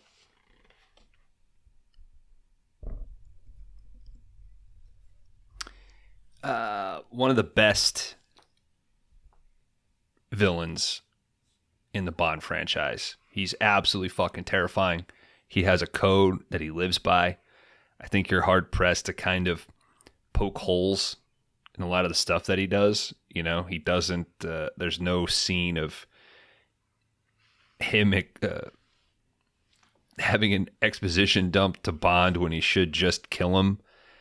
You could argue that and that's because of the structure of the movie. You get some enjoyment of allowing Bond to actually kind of infiltrate, which, you know, every few movies he gets to do that, and it's fun to see him in a spiral inside of him going rogue, and it's a good mirror of this villain for this particular type of role. I think it's Dalton was never like in the top 3 for me. But over the last few years, Living Daylights and License to Kill they've steadily gone up. I have them both ranked or rated the same. I think I would edge Living Daylights a little bit higher than this. This is one of the best cues in Bond. He's having an absolute fucking blast, which is cool. The tone between how dark it is with how goofy it can be is a high wire act, and I think it's pretty good. Like Wayne Newton being corny, Q having fun, the goofiness of like the head explosion is like the perfect balance of that's really dark but fun. One of my major issues with the movie is our female characters. I think the script isn't doing them any favors in terms of acting, nor is ADR.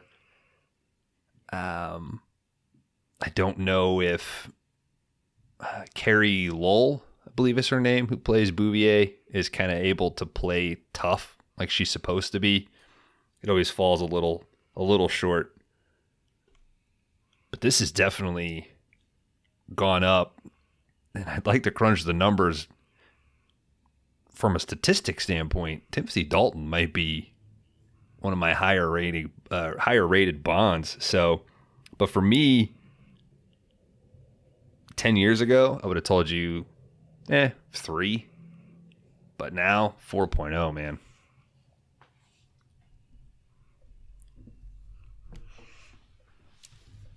All right, guys. License to Kill, 1989. John Glenn's 5th movie. I echo a lot of what you guys said. I think we got a great fucking villain here.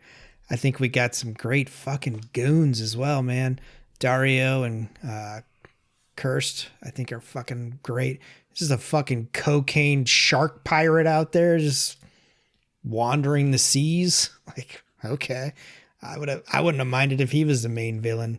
Like I said, Sanchez is really good. Obviously, they were like, well, let's have him battle Scarface, kind of, sort of.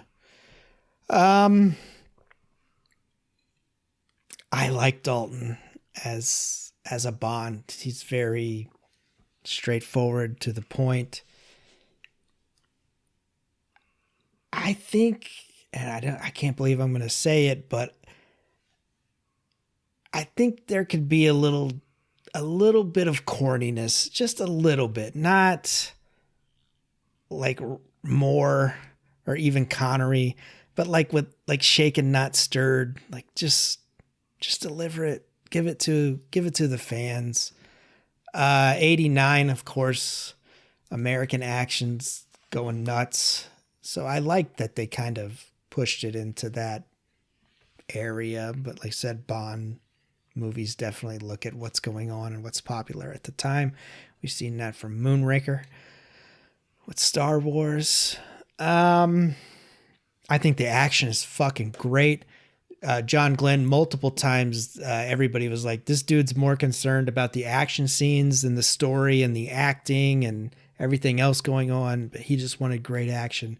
He is a stunt guy. So it looks great, I think, with what we get. Doing plot on this thing was horrid, and I'm glad it's over with. But I watched it 3 times. I think I was a 3.0 when I first seen this. I did notes, and I think I was a 3.5. And then I did another rewatch today, this morning. I don't know, man. I think this... I got another Bond that's ranked a 4, and I think this is a 4 as well for me. I think it's a 4. Yeah, I'm not gonna say it's my favorite. I haven't seen them all yet. I think I got Goldfinger as a 4 too, and maybe this with Russia from Love, but I thought I only had 1. But yeah, it's a 4. I love it, man. I think this one's great. Fuck yeah. That's why I picked it. I was like, I want to have some fun. All right, dudes. License to Kill would have an average score from the 3 of us of 3.83. This thing would end up at number 36 on the big list. Oh, look at me. This would currently be right below Mute Witness and right above Tales from the Crypt, Demon Knight. Little LD trio there. Yeah. Kron, I got a 0.5, and your maneuver paid off, dude. You got a full point.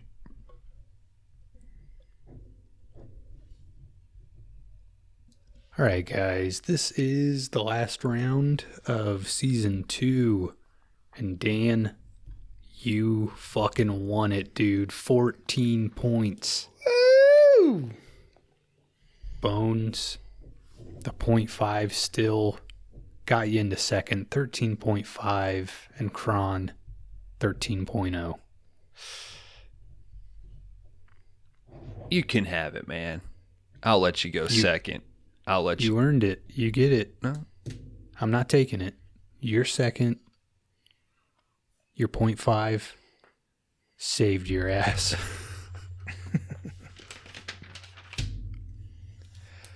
I shouldn't have did a third rewatch. All right. I know we're all fading, but we got to do it. Eat, fuck, kill. My category. Go ahead. I mean, I'll go first because I think you two will... I don't know. I think I'll be a dissenting opinion. I'm going to eat License to Kill. I'm going to fuck Moonraker and kill Diamonds Are Forever. I'm eating License, I'm fucking Diamonds, and I'm killing Moonraker. Man, this is tough. This is so tough. Yeah, which Bond movie are you going to kill forever, Bones? Oh, that's easy. How dare you? Honestly, though, I mean, if you look at all 25, there's like 1 or 2 that I might kill before Moonraker. So don't get that bent out of shape. I think I'm eating Diamonds and fucking License to Kill. So it's still the clear winner, though, right? I mean, Mm-hmm. Yeah. You guys did Moonraker so dirty, dude. I gave it a 3, man. I gave it a 2.5, man. Movie's fun. You guys don't understand lasers. You didn't watch Spy Who Loved Me? You should have watched Spy Who Loved Me. That I think Kron's law applies. I mean, maybe 2 months from now, Yeah. when I'm looking for one of these to watch, that'll be the one. I think you'll still like Moonraker more, though. I think you'll prefer it. I did see it first, Yeah. so. All right, guys, thank you for indulging me. Sorry I ruined your guys' categories and indulging me in mine. But I had fun. I had a blast. Thank you for the category, Bones. We don't know when season 3 will be coming out. Who knows? There might be a few things in your feed between then and now. But Dan, let them know where they can get in touch with us in the meantime. Hey, you motherfuckers. If you're on social media, please hit us up on Instagram, Threads, or Letterboxd. If you're on Spotify or Apple, please rate, review, and subscribe to the show. It helps us bring the show to more people.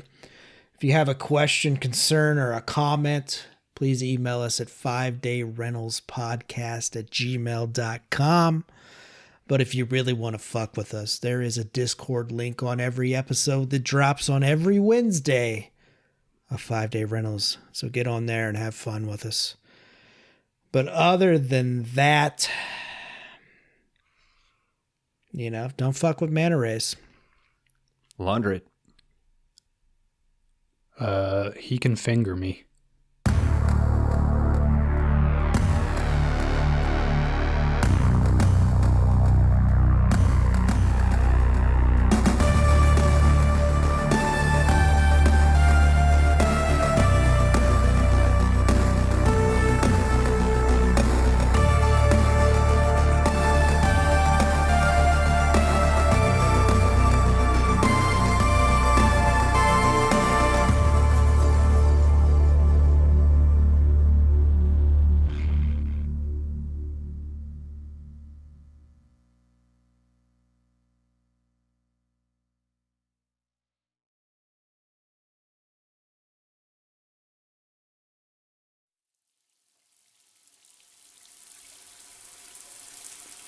It would have been smart to maybe have put the empties on the bottom first. Like, I kind of wish we would have thought of that before we filled it with dirt and humidifier. Because basically we had to redig the moat. Yeah, I kind of used up a lot of our petty cash buying another humidifier. And you got a splinter, so you couldn't dig. That's all right. I sold most of the puppet movies. God damn it, dude. That's all right. There has to be consequences. Sacrifices. Mm-hmm. I'll buy him back. Yeah. What are you guys doing for Thanksgiving, though? What's that? I was probably going to come here and drink a bunch of beer. Okay. Is that the turkey thing? My parents go on a cruise every year. So, yeah, I'm working. What's that beeping? It's the computer. It's been doing that shit all day. I thought it was the hole. You thought the hole was beeping? My hole? I guess it doesn't make sense now that you say it. Yeah. Dan, if your hole was beeping, it would be like echoing in the shower because your hole is 6 inches above the... We're taking a shower right now. Please quit crab walking. Just because I know how to wink, you guys are fucking jealous. Yeah, dude. Quit crab walking. You're going to have to wash your butt. Yeah, you're going to get athlete's foot on your hand.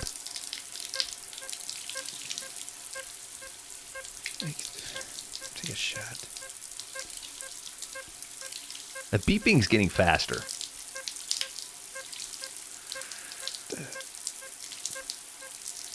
Kron, what'd you do? I didn't do anything. It's just that you brought a pager in here that one time. Your pager going off? I'm just showering. I'm holding my hand up because it has a splinter in it. Let me You don't have to crab walk because he's crab walking. I'm concerned. All right, hold on. Everybody turn off your showers real quick.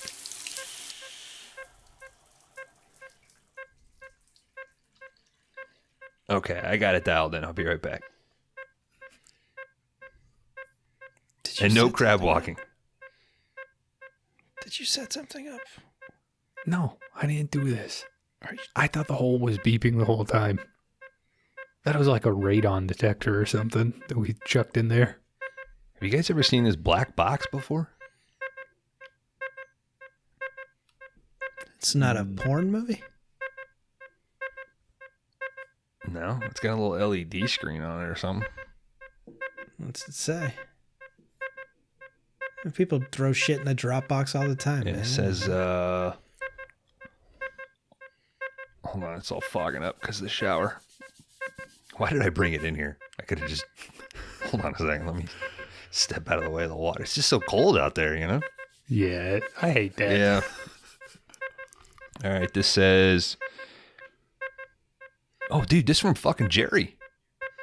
Whoa. Big wall make move, not get me alive. Leave in 5 or die.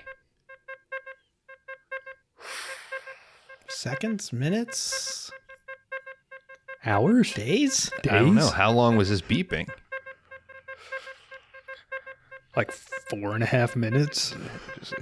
So he's not going to be taken alive? Why would he kill us?